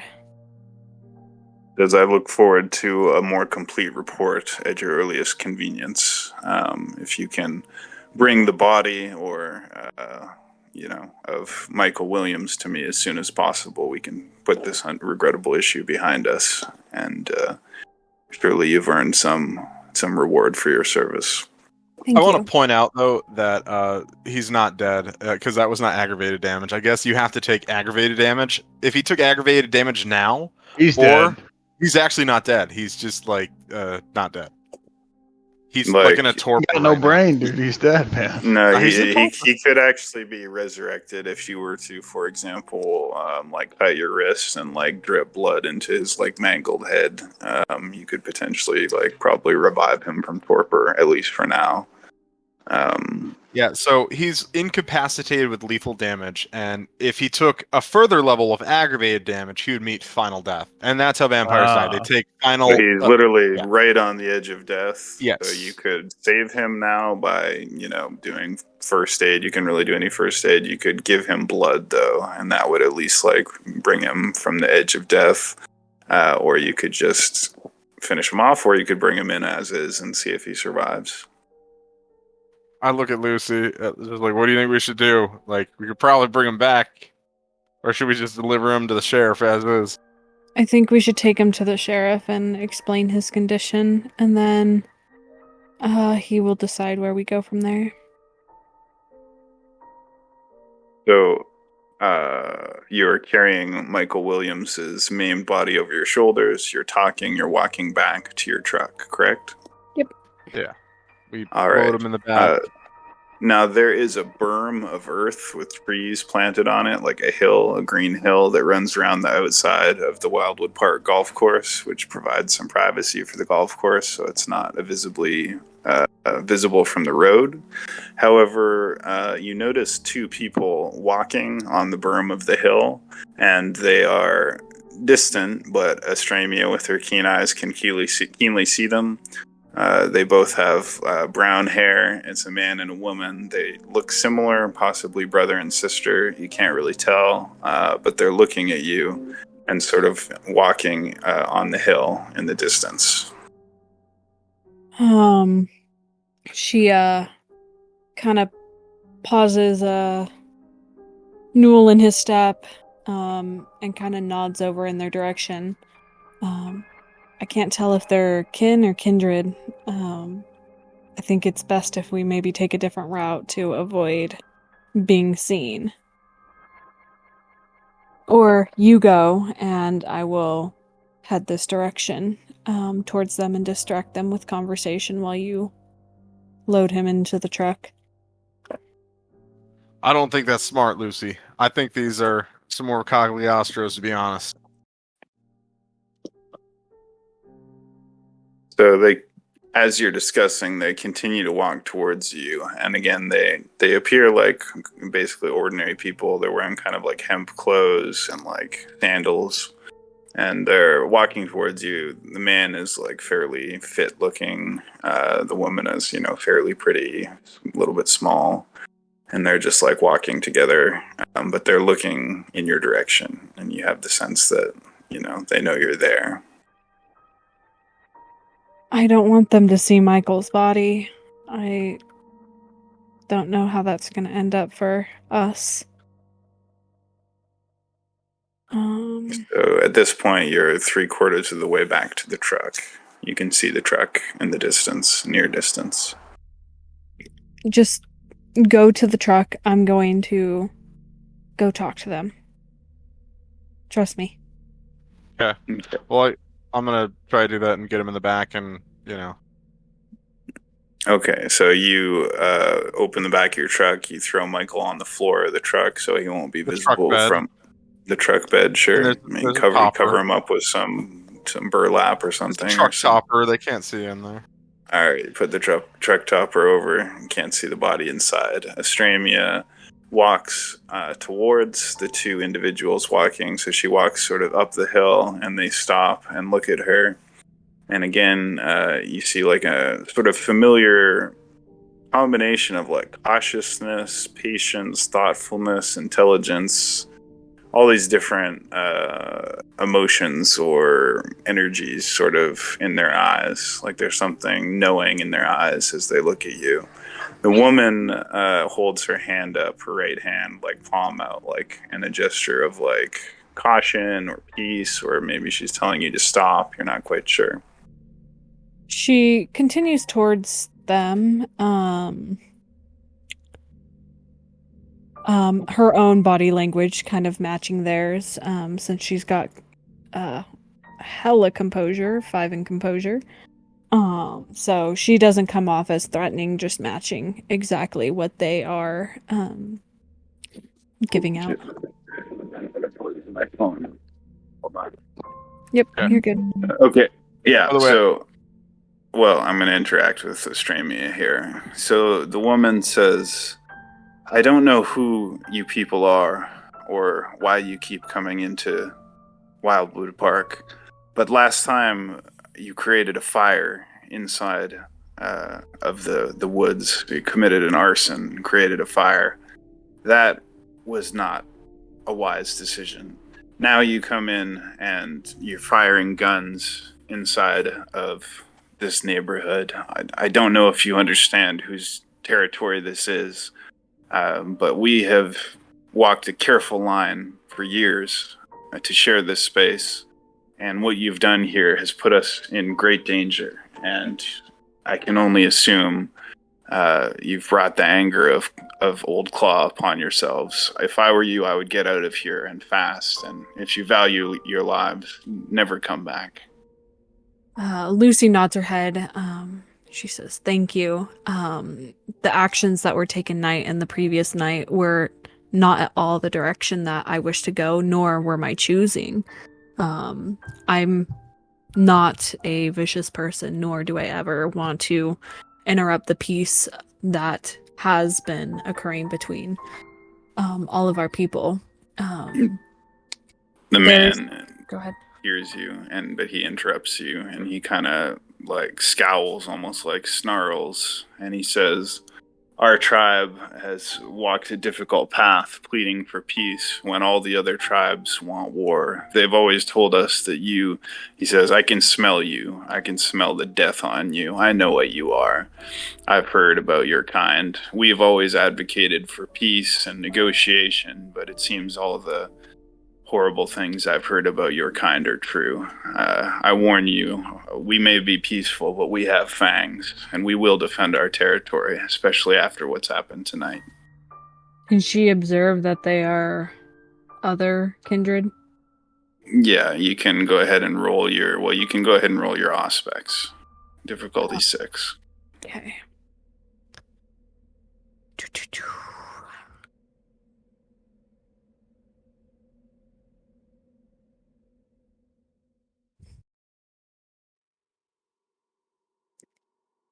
I'm here, by the way. Cool. I said, I succeed. can someone put on music if it's not playing? There's music on. You succeed. What do you roll? How many successes? I can look. You got 8, 6, 6, 7, 9. Okay, so Oh, my bad. I It just- was just in my YouTube. hey, Nothing. put some tunes on. So anyways, it is easy for you to tell that these are not ordinary humans. There is something very obviously different about them, but at the same time, you can easily tell that they are not kindred. They have the smell of life about them. You can smell their sweat. You can smell their anger, their fear, their blood. These are living, breathing human beings. These are not the animated corpses that are kindred. And furthermore, you can smell both blood and sweat and, kind of like a familiar smell. And you deduce that these are, in fact, not only are you picking up all of this, right, this feral animalistic energy from them, but the man, as he's saying, like, don't come back ever again, he visibly in front of you starts changing. His muscles are getting bigger. The hair on his arms grows thicker. His fingernails extend into claws. He grows hair on his face, like where his sideburns are. His eyebrows get thicker. His eyes take on like an animalistic look. His nose gets somewhat flat. He's not like a werewolf, right? But he is like Wolverine-esque from X-Men. Like he's gone through a visible change. And so you deduce that these are in fact vampires, and by comparing the smell of the deer blood, you are actually able to tell that these two people are actually the very same two wolves that you witnessed feeding on the deer, who looked at you with the oddly intelligent eyes, which you now recognize in their eyes. She kind of raises both hands up in a gesture of like, I'm not here to hurt or harm, even though her past actions, based off of what they've witnessed with the group that she's been with, says otherwise. I'm leaving. I'm sorry that we've caused so much chaos. I will do whatever is in my power to create peace. And she kind of just backs away and back towards the truck. And as you're leaving, the girl kind of calls over you and says, "Leave quickly, and remember, the green spaces are for the beastkin and for the gangrel. Keep to your cities. We are creatures of the wild. You are creatures of the worm. Peace can only exist if you respect our boundaries." And meanwhile, they disappear over the edge of the hill and kind of, whatever. Anyways, you get back to the truck, where Newell has gotten into the driver's seat after closing the truck bed with Michael Williams inside it. I start the vehicle, I pull up, and I say, "Let's go." She hops Alright. on in the car and So you guys pull away. I guess we can jump to Sid if you want to play Sid. Yeah, sure. So what's the situation I'm in? So the you're- situation is that you are asleep. You are in a deep sleep, and you are on Astramia's couch, and you have been left in the guest room or the couch of the Crystal New Age shop. That's all you know. And you are currently asleep and dreaming. Okay. What am I dreaming about? So you are dreaming that you are in a sunny field, and there's a clear blue sky, and there's white clouds, and everything's very idyllic and picturesque. And there's like a picnic table, and like a pretty girl, and like a picnic, and you're sitting there having a picnic. And you feel like you know this girl, and you feel as you look at her that, somehow she's special. In some strange way, you feel like she understands you, and you understand her in a way that you haven't understood the other people in your life, and you're kind of enjoying this moment. And then you kind of get this weird feeling, and you look into the distance, and you see a pink rabbit hopping around in the grass with pink eyes, like albino rabbit eyes, and it, is eating grass, and then it looks up at you and like chewing the grass and like stares at you, and everything kind of like freezes. Okay, sorry, go ahead. Unless I'm supposed to act. This is my chance to act? You can act, you could, I do point whatever you out I point out the bunny to the girl at the picnic. I say, like, He hey, look, looks- there's a bunny over there. She looks and smiles and laughs, and she like waves at the bunny, and then when she looks back at you, you see that she has like bunny ears and like a bunny tail, and you also have bunny ears and a bunny tail, and she looks in your eyes and like smiles, and you feel like happy and understood, and then you wake up from the dream. Okay, I think I'm gonna like sort of, take it in for a moment, and then think about, oh, that was a great dream. But then I'm gonna message Lucy to see if she's all right. You have a Oh. text message from me already on your Okay. phone that says, You, text me when you wake up. You wake up in Okay. the coach, and the dream is fading, and you're looking around for your phone, but strangely your phone is there, but sitting beside the phone is like a rose quartz crystal, the one that you saw before, and you can't explain why or how, but it's sitting there beside your phone. It has like seems kind of like it's glowing with like about the light of like a candle from inside of it. I inspect the crystal. I try to touch it. I see if it reacts So to when you- touch. When you touch it, it has a warm feeling to it, and also like a faint electric feeling, like static electricity. Okay. Does it hurt? No, it just has like a tingling feeling. Okay, I put it in like my zip up hoodie pocket so that it doesn't. Okay, so fall out. when you pick it up and have it in your hand, you briefly have like a flash of like a vision, and it takes you back to the scene that you were in your dream, where you were at the picnic with the girl and the rabbit, and you just have like a flashback to the dream for a second, and it feels warm in your hand, and then it fades, and you like shake your head and put the crystal in your pocket. Okay. Now, I don't know, does your character have any kind of stat like glamour or some other like mana stat? Yes, I do. It's called. Hang on. I gotta get my. So it's called Glamour. So there's two of them. There's one of them's positive, that's Glamour, and then there's one of them called Banality, and that represents like this sort of loss of whimsy in a sense, right? Like that. So when you pick up the crystal, you gain 1 point of glamour. Awesome. You can add that down. And as long as you have the crystal with you, you have 1 extra glamour point. Oh, I see. Okay, I'll make a note of that then. You feel the energy, like everything around you looks a little bit more magical. The dream stays with you, and you feel like, despite all the crazy bad shit you've been through recently, you just have a sense that things are going to be okay. Okay. So you're in Lucy's crystal shop, or a New Age shop. Okay, yeah, I'm going to check my phone now. And upon seeing the text that says, text me when you wake up, I say, what's going on? Everything all right? I'm in the car with Newell, and I pull my phone from my pocket, and I see his text, and I just sent him a quick voice note just telling him that we're what happened. Not in massive detail, vague enough that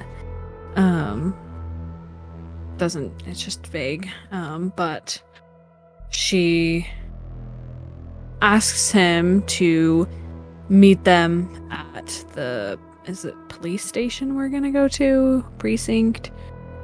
I You're thought going- the palace were the Prince? the princes.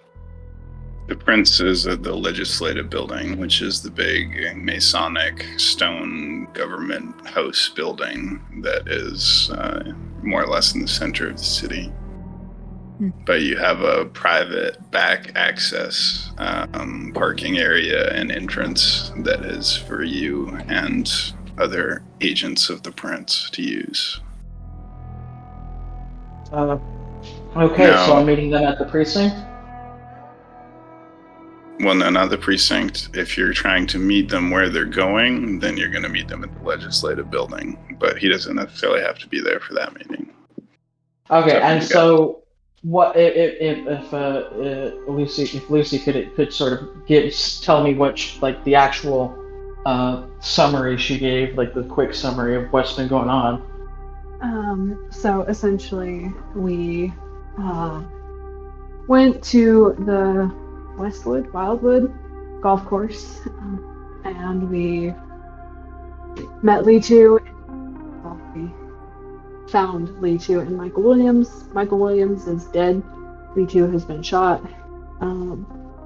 But she lets him know that he doesn't specifically have to meet them there, that it's up to him. In case there's other matters he needs to take care of. I will meet up with them. All right. Are you going to take a cab or an Uber or walk or? Is it? I'm going to trust the Uber, that the Uber is not somehow monitored by vampires, and I will take an Uber. All right. So you catch an Uber, friendly driver. You have some conversation. As you're driving, he looks back at you and says, "You having a good night?" I say, yeah, just started. Just woke up a little late today, you know? He says, I've been doing this job for a couple years, and I see the weirdest shit in this city. You wouldn't believe it. Sometimes I think I'm going crazy. Oh, I wouldn't worry about that. It seems like the city's crazier than any person could be. You know, he looks back and he says, you know, my friend told me that he saw a guy throw fire out of his hands. Can you believe that? Must have been on drugs. He laughs and drives. Whatever he had, I want some. That's what he was seeing. He laughs and smiles and says, yeah, I hear you. Anyways, I don't know what you're doing here. The tour is adjourned the day, but here's the legislative building, and he parks around the back. So it's Uber, so I would have paid on the app before the thing even came, right? Yeah, so you pay with Okay. your card or your phone or whatever. He drops you off, and he says, be careful out there. I appreciate it. Have a good one, man. So he drives off and leaves you at the side entrance to the legislative building, where Newell and Lucy are parked in their car with the barely semi-live corpse of Michael Williams in the truck. Do I know? Do I know that they were looking for a guy named Michael Williams? Oh, I met Michael Williams. Okay. Yeah. Now, where is Shad right now again? I'm waiting for Newell back at the first place he's at, but I don't know if I can gather any intel on his on the rodeo leaving or his truck not being there. What I'm really trying to do is just surprise them. Like, I don't want any record of contact between me and them to protect them between our next meeting.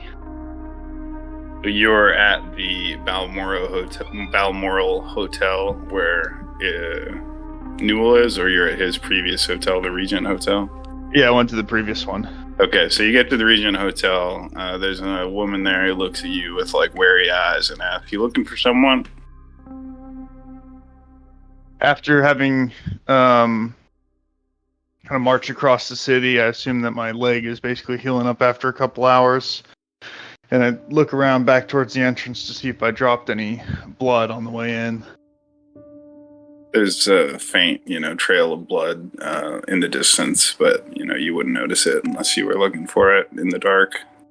So I snapped my eyes back to her to avoid any attention. I said, "Yes, my friend, Newell Boone." He says, staying "Oh, here." Boone, yeah, he was at the the rodeo with those weird bull riders, weird looking guys, but man, they can sure ride bulls. They must have been on something, because man, whatever, good bull riders. Anyways, he left, checked out last night. Not sure where he's staying, but the only other hotel in this area is the Balmoral. But, the rodeo's leaving in a few more days." I see. Thank you for the information. And I kind of look back across the empty hotel lobby and stride back out into the night towards the other hotel. So you stride back out into the night, and you walk a couple blocks, and you see someone coming out of the shadows from a side street. He comes out sort of from behind a tree. He's wearing a black hoodie with the hood up. He's wearing, dark jeans, black running shoes. He's wearing black gloves on his hands. He's probably about, 6'3", something like that, 6'2". And, his face is sort of in shadow. He's looking sort of to the side, but he's sort of walking towards you. I take a deep sigh and take a few more steps away from the window to door and that enters into the lobby of the hotel that I'm leaving as I approach him directly. You approach him directly. He's looking to the side, like he's looking for something over his shoulder, and all of a sudden he turns his head very abruptly and looks directly in your eyes. He's got very, very pale blue eyes, and he's got a beard, like a blonde, brown beard, kind of like unruly, unkempt beard. And, just kind of like a wide-eyed stare. You can't tell if he's like on drugs or if he's seen something that's traumatized him or or he's what, but he's got like his eyes are wide and he's looking right into your eyes. In a calm, soothing voice, I hold out a hand towards his shoulder as to pet him and say, "Friend, are you well?" He shakes his head sort of side to side and like looks at his hand. He's like looking at the palm of his hands. He's wearing gloves, but he's like looking at the palms of the gloves. And he says, broken. The city is a broken mirror. And then he looks at you and he says, shards. So many shards. A web. Spiders weaving. And then he looks at you and he says, why are you here? Who? And then he kind of looks up at the sky and like stares at the sky, and then he points up at like one of the stars and he says, do you see it? That's a star. And he points at it and looks back at you like, do you see this star? I slightly cock my head and cast my eyes up, but then snap them back down at his and say, yes, I see it. He looks at you and says, short time, not long now. Repent or perish. And he turns and walks away, leaving you behind. I feel a twinge of a cold shudder down my spine, but my mind starts racing as I think what these kind may believe in their altered prophecies recorded in the so-called Bible about the events, how that can coincide with what's believed to be the true version of eschatology from the Book of Nod and the more studied Tremere, Sabbat, and kindred scholars, broadly speaking. And I glance back down at my book. Maybe they're right. And I head back off to the hotel. So you walk to the hotel without any further interruptions, but again, the moon is sort of strangely large and ominous in the sky. You could swear it shouldn't be quite so large. It just doesn't seem right. Maybe it's some kind of effect of optics or atmospherics, but it looks bloated and swollen in the sky, and it has like a weird energy about it. There's some clouds hanging around it, and it looks strangely ominous or whatever. But you arrive at the Regent Hotel. It has a red sign, says Regent. There's a few people smoking cigarettes, drinking beer in the front. It's not a classy hotel, but this is not the classiest area of town. But the people here like the rodeo. I enter into the lobby and try to make myself unnoticed, finding a nice nook and cranny and observe the kind in their revelry as I wait for signs of OLMB for the remainder of the night until he arrives. Right. So we now have Sid Rogers, Newell Boone, and Lucy Fairbrook rendezvousing outside of the legislative building, the masonically crafted stone legislative politics building in the center of the city, in front of the side entrance reserved for agents of the Camarilla after dark. Do I see them? Yes, they are in the truck, parked, and you have just arrived as well. Okay, I wave at them, at the truck. Give me 1 second, guys.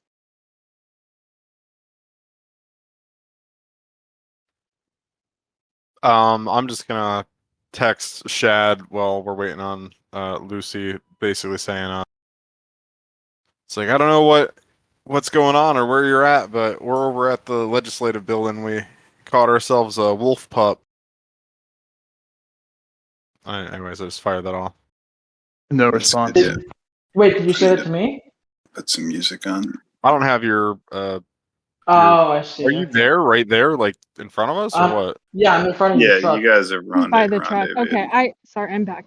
I see Sid outside of the truck, and I roll the window down and just kind of wave at him.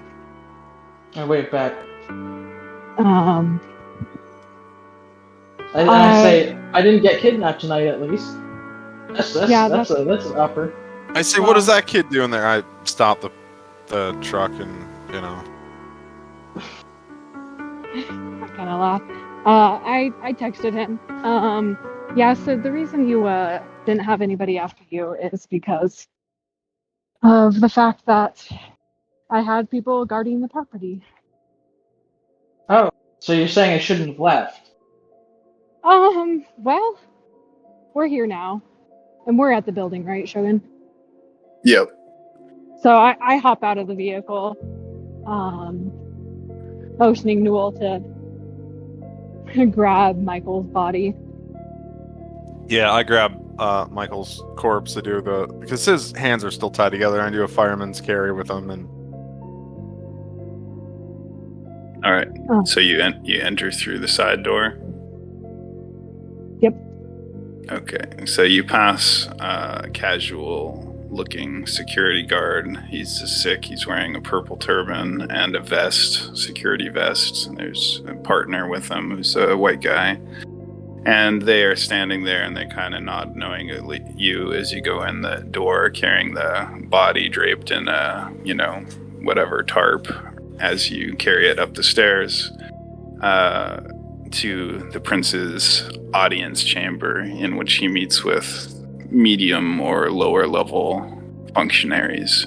He has a somewhat presumptuous setup because there's a elevated balcony up above, and he receives people on like a marble floor below. So he stands over you with his hands on like this marble railing and like looks down at you.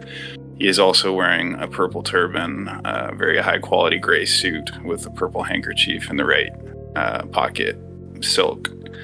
And he has a beard, carefully trimmed, and a silver bracelet around his wrist, and a ceremonial dagger on his waist. And he's a very handsome man, and charismatic and charming, just automatically noticeable. This is Prince Govind Singh, the Prince of the City. And David Wingates is seated on the lower level where you are, in the corner, just sort of has his shiny shoes crossed and his hands folded, and he's just sort of watching you with his blue eyes as the prince speaks to you and says, "You bring the renegade vampire Michael Williams at last?" Lucy nods her head, motioning to the body that Newell has draped over his shoulders. Where do you want him? I said.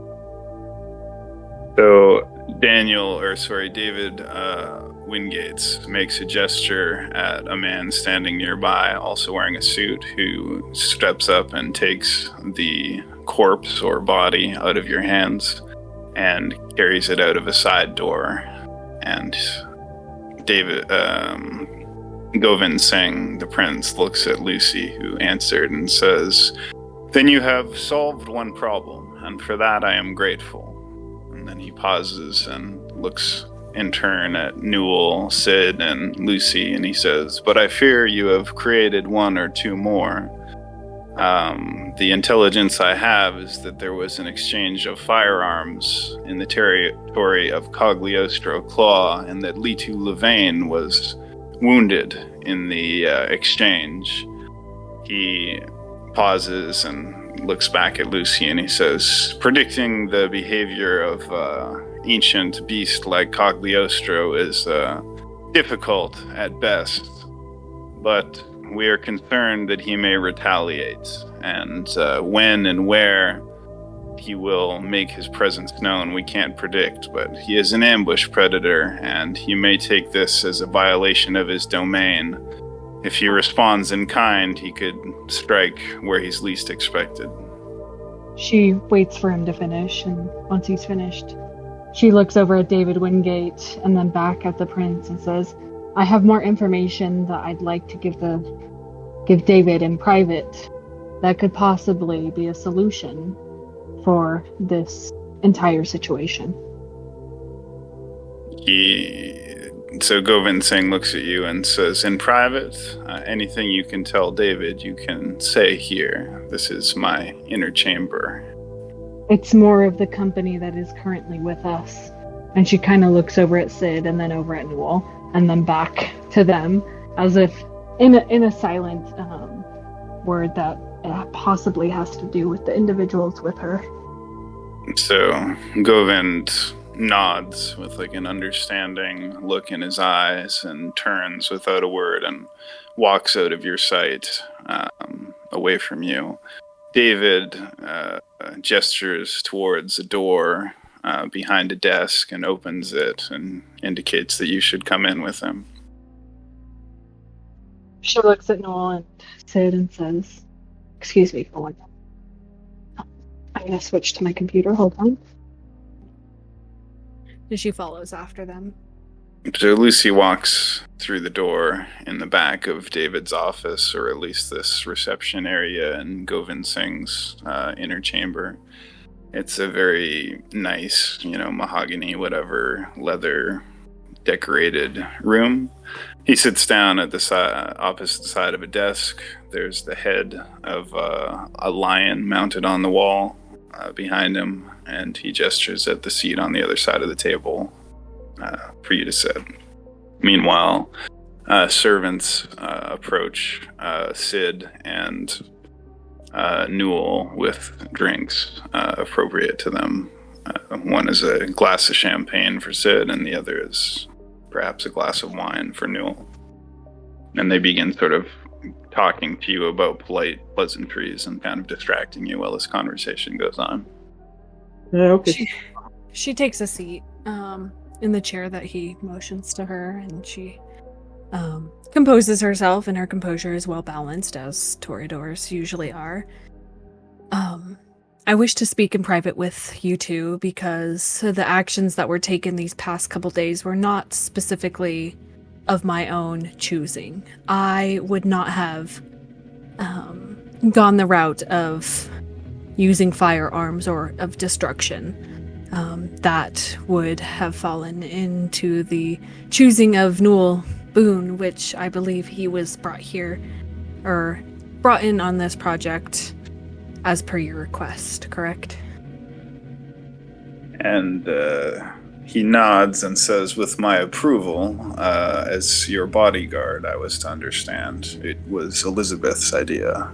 I simply Wait, is approved that it. Govind or is that David talking? This is David.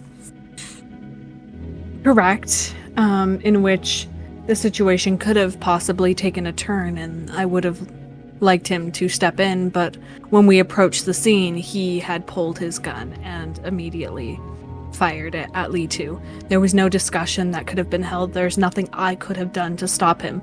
There was no attack towards me. It all happened very suddenly. He nods with a very sort of thoughtful and perceptive look in his eyes, as though he's taking in not only what you're telling him, but like surmising deep levels of understanding somehow from what you're telling him. And he says, I understand.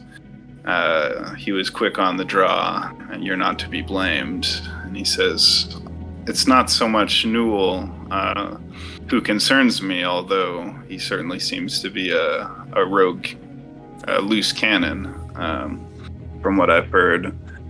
But you're associated or familiar with the Tremere Ancile Shad Vienna Feroth. The intelligence we're receiving about his actions raises more questions than answers. He was sent in to find the renegade vampire Michael Williams, and you've brought him to me tonight. But now we have to question whether Shad, in turn, has gone renegade, and if so, which of the various factions in Cascadia City he's planning to sell his services or information to. From some of the information I've received, he's given confidential Tremere information to the Children of Set. Other reports say that he turned over the changeling Sid Rogers to the Children of Set, and still others that he's made overtures to the Sabbat and King Rat. The best efforts of your sister, Sarah Fairbrook, to keep a lid on this situation are failed, and the city is abuzz with rumors, some of which, unfortunately, tie into you and Newell, and therefore to Elizabeth, and even to me.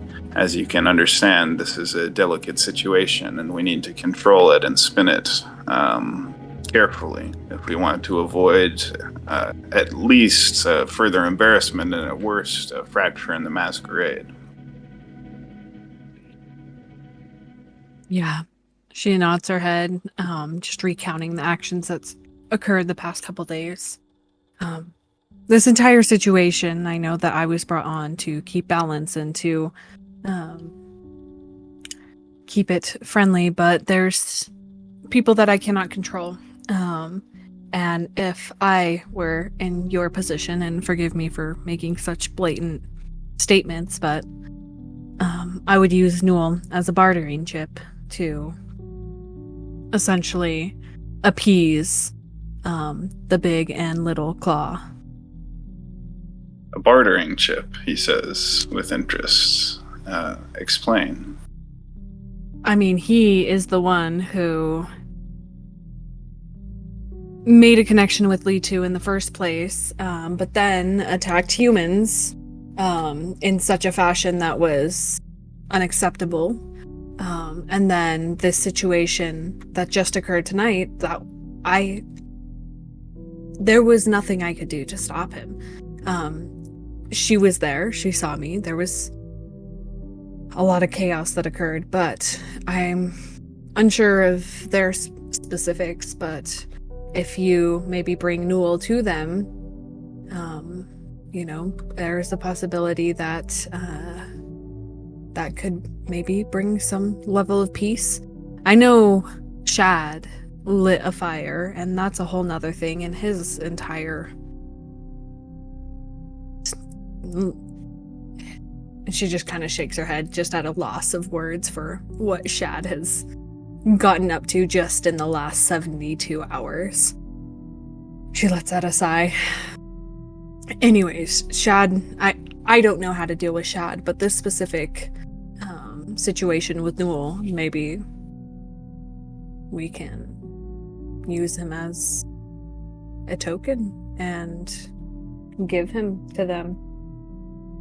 David smiles in a cold, clinical way that you can't quite read, a motionless smile, and says, thank you, I'll take that into consideration. It's difficult to predict how or even if Cagliostro Claw will respond to Litu's injury. In all likelihood, she'll heal herself, and whether or not he'll reply, he's a very mercurial character.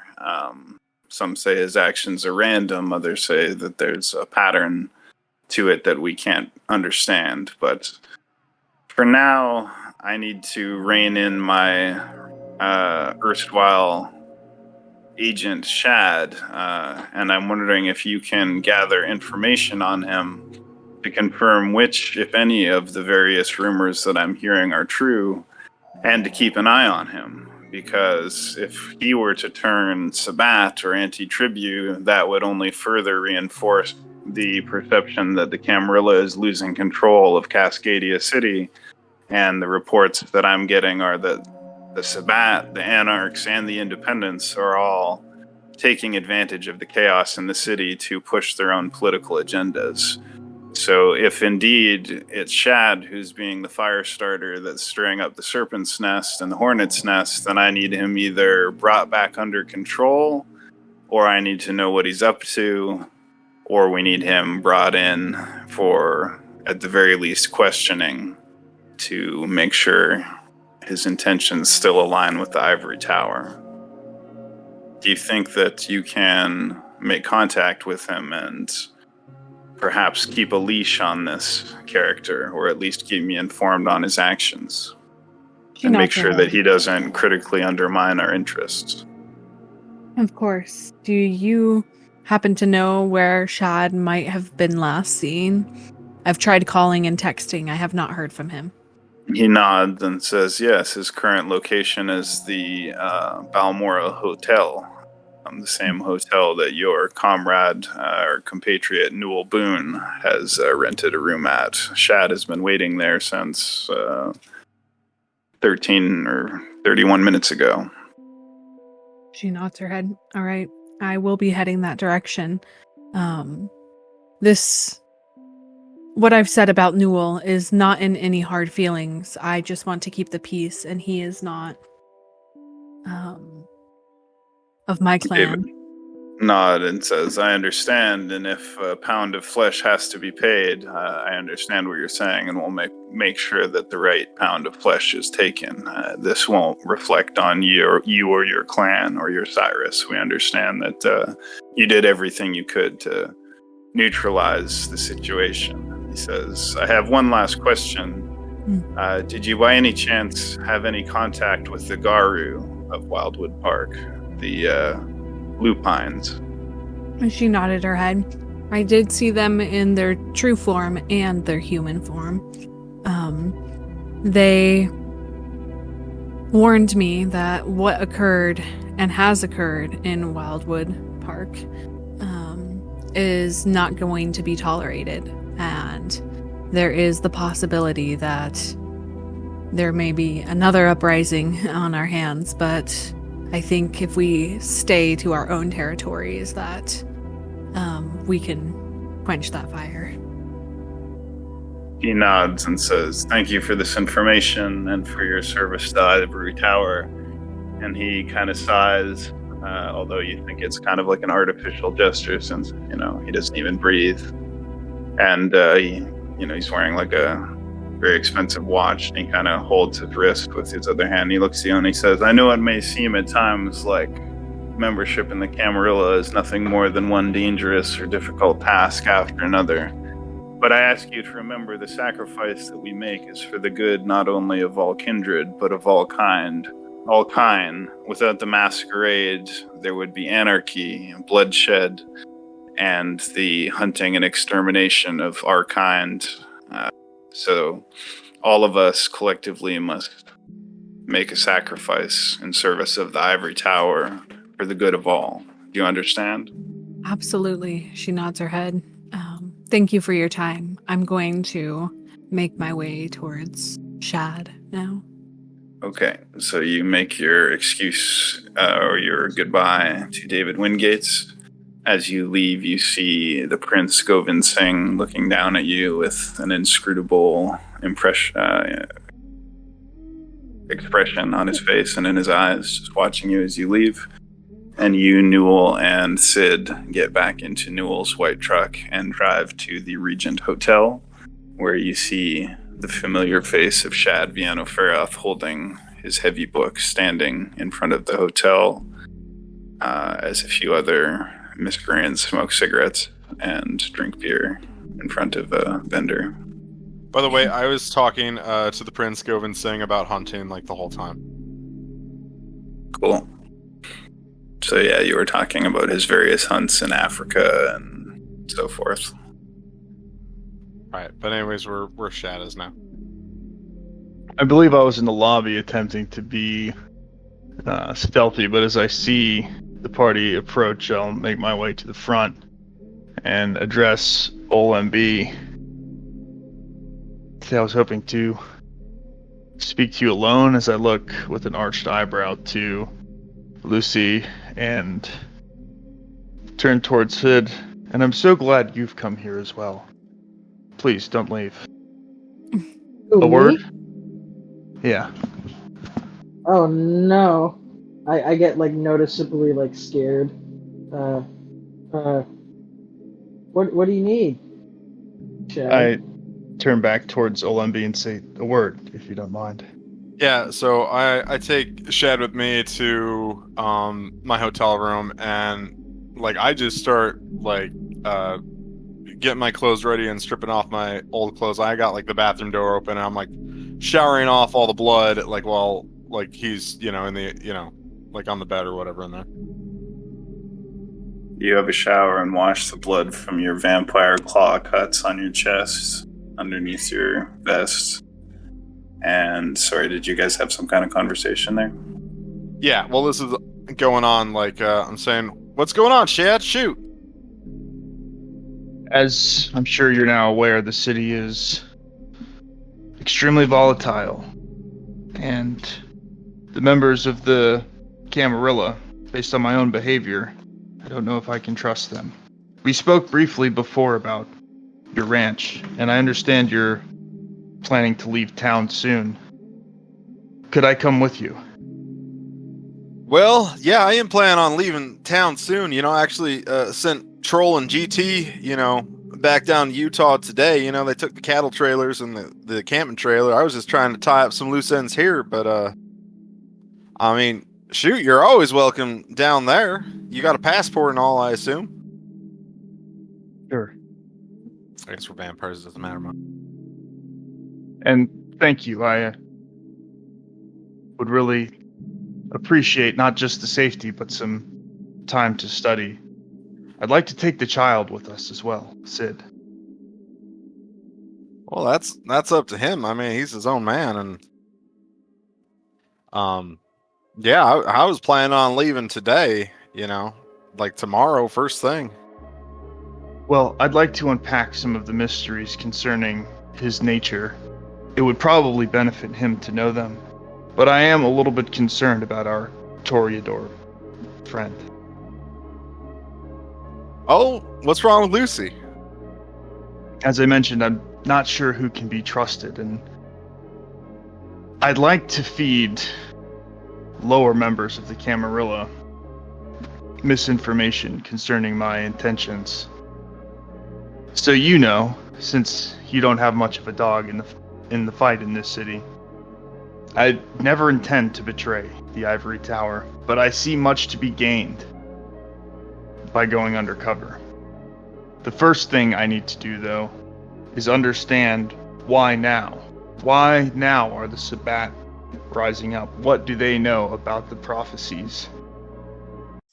And what will their next move be? This can only be accomplished, as far as I can tell, without informing the additional members of the Ivory Tower.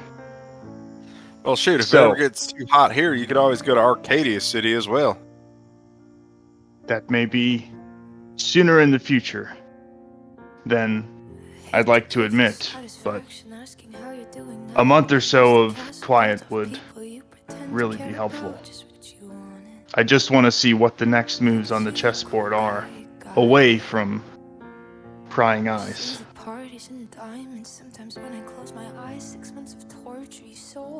But thank you for accepting me.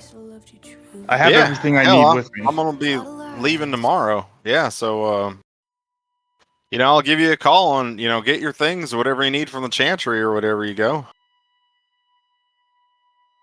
Please do. I'll go talk to the child.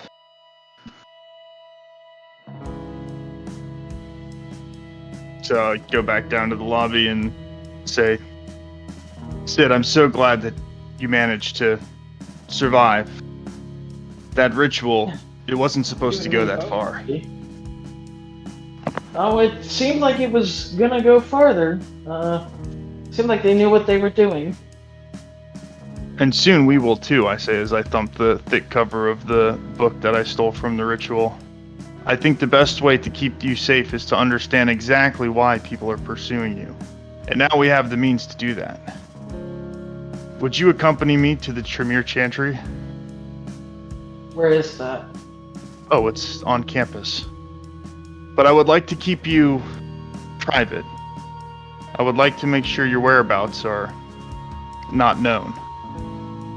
For your own safety. Can I join you in, say, a day? Sure. Okay. Speak to OLMB. He'll give you a ride. Okay. In the meantime, what have you been up to? I say as I kind of motion towards one of the tables in the restaurant lobby of the hotel. Oh, I slept all day. I woke up and I guess they wanted to meet here. I don't really know what they did today, but I think it's something about the the Michael Williams guy. I guess they got him. Oh, is that so? I say, and I look towards Lucy. She just kind of nods at him. And how did you manage that? I can't believe Noel didn't tell you, but why do I keep calling it Westwood? Wildwood Park. We came across Lee2 and Michael, and Noel thought it'd be a good idea to shoot Lee2. She kind of laughed nervously, but he also got a good shot on Michael. He's dead. And Lee too. Does she yet live? She did. She's very angry. That's too bad, I say with like a mocking smile. Where are you trying to take Sid? And you can Oh, hear j- genuine concern in her voice, as if she's Aw. grown attached to him. Just to the Tremere Chantry. Only a few minutes walk from his dorm. I'd like to study him there. Okay, well, wherever Sid goes, I go. Is that so? And I speak up and they say, well, if she's coming, I guess we can go now. Hey, what time of night is it, by the way, Shogun? After all the events of the night's about 3 a.m. Okay. Sid, do you Yeah. have your phone on you? Yep. Can I see it for a second? And she holds her hand out. He opens up the phone lock and hands it over. She's on his phone for a second, and she kind of turns this, not in a suspicious way, but you can't see the screen, but essentially she adds on a tracking sort of app onto his phone that is well hidden, and it's connected to her phone. But she she starts editing her contact info as if that's what she was doing the whole time, and she adds in her address and other details in case he needs to contact her or anything, and she hands his phone back. There's the address of my shop and a couple other locations that I frequent, but it's fine if Shad does want to take you alone, but it's up to you. I know the last time you were alone with him, he tried to sell you and trade you off. Well, And I also do you think rescued him. Don't forget that part. You ran Do you away. Are you sure we can't do that dream experiment? Because that seems like it'd be a really useful oh shit button. Yeah, we can do that tonight. Is that something we can do at the Tantry house? We can do it I say all you need to be is asleep. So anywhere you think you can sleep, it'll work. Kind of looks around the lobby and looks back at him. Yeah, I can really only sleep in safe locations. Are you guys like down in the lobby, or are you in my room? lobby? We're in the lobby, but yeah, at the suggestion of sleep, I'll say Yule has a room here. Mm-hmm. Let's head up there. Do you know which room number it is? You were just with Yes, and I lead them up there. Post haste.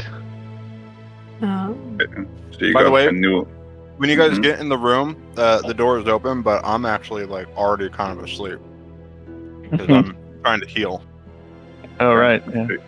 You're sleeping on the hotel room bed. Mm-hmm. You guys go into his hotel room. There's a television, 2 beds. He's asleep on one of them, little chair and table in the corner. She kind of looks around. Well, should we maybe let him rest up and we can head back to my shop, or she kind of like looks at the chair. I could try to sleep in that. Your place seems fine. All right. Let's go do that. And she pulls out her phone to request a limo from Elizabeth because she doesn't have a vehicle around here. So very shortly, a nice limo pulls out in the front with the driver that you recognize as one of your mother's retainers. We go ahead and get in and head to my place. You return to the occult and crystal shop. There is no further interruptions on the way. The man makes no conversation, and soon you arrive back at your personal lair. I take them upstairs.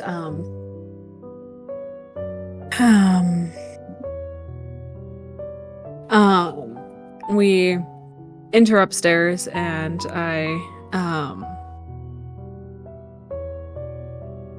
choose to lay on the couch as a spot to sleep, not really wanting them in my personal chambers. And I just look at Shad and Dude. Okay, and I say, how? I'm looking. You can see me like I have a little notebook in my hand, and I say, so how deep of a sleeper are you? Well, it depends. After a couple hours, I get that REM sleep. So but- if someone dropped, say, an F-bomb, would you wake up if it was just one? Probably. Okay, that's not gonna work then. Oh, okay, I know, I got one.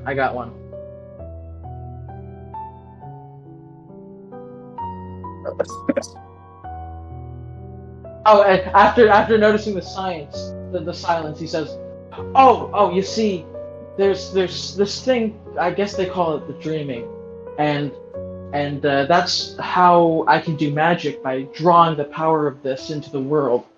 But I can make it easier to do that if I do something weird. So I'm looking at a list here, and he has like a list of these what are called funks." That I don't know if that's an in-universe term, but I assume it is, in the same way that cantrip would be. He's got like a list of these things he can do to make his magic easier to channel, basically. What is the ability you're trying to use? Called, by the way, just. So it's called Dream Walk. Okay. Yeah, I just want to know, so I don't mind me. Okay. What? You just need me to sleep? Yep. Okay. She kind of just like smiles nervously because she hasn't had to ever sleep on command. Well, I say like, well, it's not a rush. Do you have like a kitchenette or anywhere where I can sit? Yeah, she's got a fully furnished apartment, and she motions to like the other like armchairs that are near the couch. Okay, he goes and he sits on an armchair and he puts on his headphones that he always has with him, and he starts listening to music and just waiting. What's Shad doing? Watching and taking notes. She like looks at Shad. Can you do that where I can't see you? I look down at my feet and take a few steps back, and then jot down the note of the request in the book. She closes her eyes and is laying there for a couple seconds, but kind of she can't fall asleep. She like Can't fall asleep. she can't. She sits up. She's like, "Can you do this if I'm laying in my bed still?" Yes. Okay. Wait. I gotta be able to see you the first time I do this. Okay. She lays back down again, trying to get comfortable on the couch, but finally she does after a moment, and the events of the day and just what has occurred has finally brought her to somewhat of an exhaustion, and she does eventually fall asleep. Okay. So it's what, like maybe like a 30 minutes later or something? An hour later? Okay. About 30 minutes. So, I don't think there's any like specific rituals or anything I need to do. I don't think there's any like, oh, I draw a pentagram on the floor, and then I think it's just like It's not like a mage where there's like practices that are involved. I think I just do it.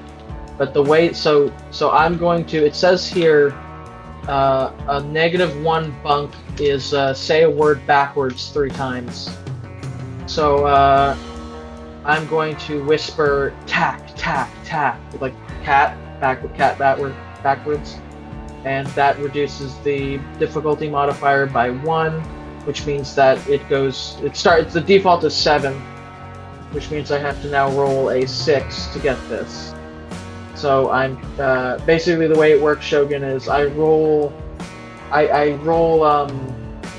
so I have the skill of the cantrip I'm trying to use, and I roll that plus the realm of the thing I'm targeting. So for Lucy, that would be the actor realm.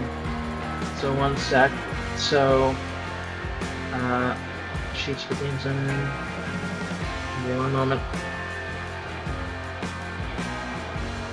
Sorry, I'm just loading it. My shoot. Okay.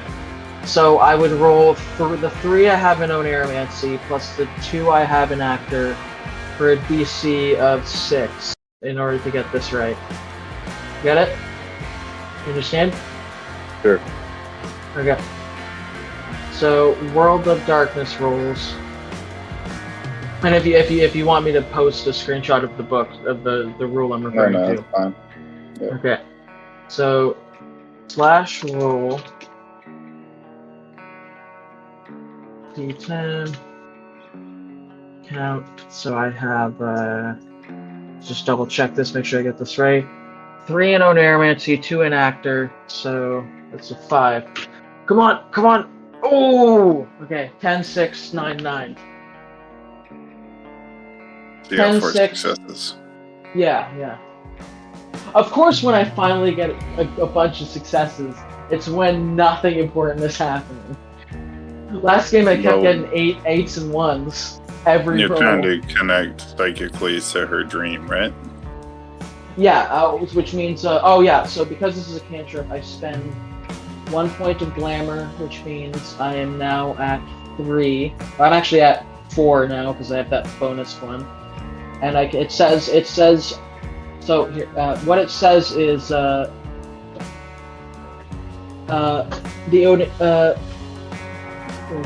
first time a character casts the cantrip on a subject, she must be able to see the target, but the player can spend a point of willpower to forge a connection, allowing the Oneiromancer to enter her dreams from anywhere in the future. So I'm going to spend a point of willpower to do that, which takes me down to 1 point of willpower. So you go into a trance, and you suddenly find yourself in the dream world, but this time you are sitting on the back of Lucy Fairbrooke's motorcycle, as you had been in real life, with your hands around her waist, and she is driving the motorcycle, and you are trying to escape something. And as you look behind you, you see what looks like a whole bunch of vampires or ghouls chasing after you on foot. And there's a lot of like burning cars and burning buildings.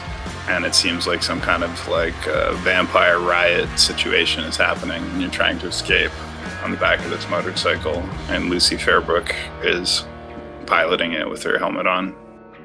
And Lucy, you simultaneously are having this dream that you are driving your motorcycle with Sid on the back, trying to escape from this like anarchic city. I'll go ahead, you first. I feel Sid behind me, and I'm like kind of like jolt, and the motorcycle kind of wobbles a little bit. And I say to her, remember, you're dreaming. There's no stakes here. It sure feels like it. Do you see the people, the mob behind us? And she like kind of like turns her head behind. I look behind her. I'm like, oh shit, keep going. She keeps driving. I would also like to point out that if say I were to dreamwalk to try and teleport her, the teleportation ability is actually a separate ability that I can only use in conjunction with dreamwalk. So I have to use 2 abilities to actually teleport to her. Should be 2 points of glamour and 2 rolls. Basically. Okay. But for now, you have teleported or dreamwalked rather into her dream, and you are now having a shared dream experience in her dream.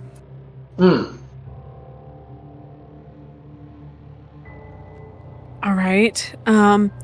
Okay, we're doing that thing, right? The thing where you do your magic thing. And you can tell she's just really flustered because her dreams have been really chaotic like this lately. I say, you're pretty lucid for you're pretty lucid. I don't think most people are this aware that they're in a dream most of the time. I guess it did wake you up though. Yes. You're Yeah. driving, the road in front of you is blocked by just like a horde of people that are all facing you, and they all seem to have like glowing yellow eyes, and there's just like this shambling horde. You can't tell if they're zombies or what, but they're completely blocking the road in front of you.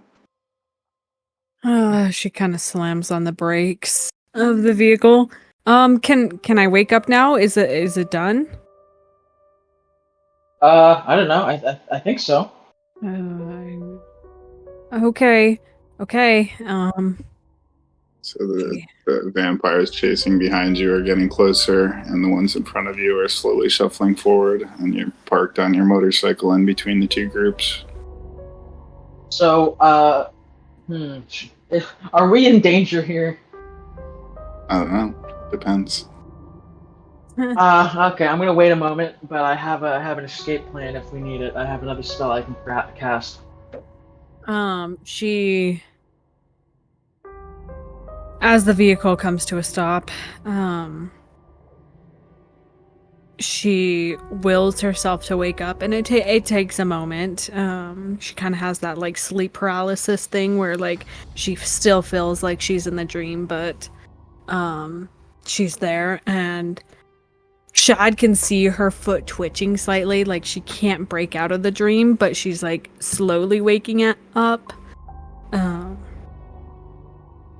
which is odd for her. She hasn't had sleep paralysis in a while. All right, so after a moment of struggling with sleep paralysis, you wake with a bit of a jolt back into the hotel room where you've been sleeping on this chair. And Sid is sitting on the couch, and he wakes up at the same time from sort of a trance-like state. And I sort of like shake my head and go like, "Are you up?" She nods, rubbing her face. Were you actually in my dream? Yeah, we were on a motorcycle. There were some goblins chasing us.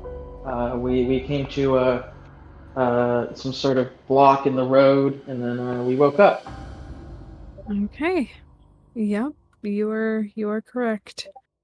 And now, if there's ever an emergency, all you have to do, if I'm ever in trouble, all you have to do is fall asleep, and I can teleport to you. Okay, yeah. Easy as that, and she can kind of see some doubt in her face, like she hasn't seen anything like that occur ever before in her lifetime, at least. That's a very handy skill. Where did you learn that? I don't know. I've always sort of been interested in dreams, so I guess I just sort of had more of a knack for this than the other weird things changelings seem to be able to do. You need some time to develop these skills. They can be very powerful and help you stay alive. Remember, the world is rife with people looking to spill your blood. Yeah.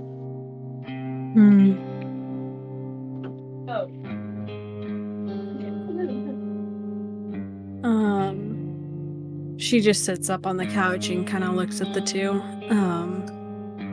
Well, it is getting late, at least for us. Sid, you're more than welcome to stay here again. I know you do have a spot on the college campus, but I think we should go ahead. I'll try not to make it a habit, but if I were to walk back to the college, that would I'd get basically no sleep tonight before school. Is it a weekend? It's a Tuesday. It's aligned with this Okay, yeah. usually. Yeah, Well, so there'll be plenty of time to sleep on the road. I suppose there's no use with deception, given what you guys have just accomplished here. We won't be going back to the Chantry House. What? what? We'll be heading to Arizona. Get some Utah. privacy away from all the violence in this city that's erupting. I'm going with Dole MB, and I suggest both of you follow. And you, Toreador. Not a word to the Masquerade or the Ivory Tower. I speak up and I say, I've got school tomorrow. I'm paying tuition. I'm not going with you. Lucy kind of just waves her hand.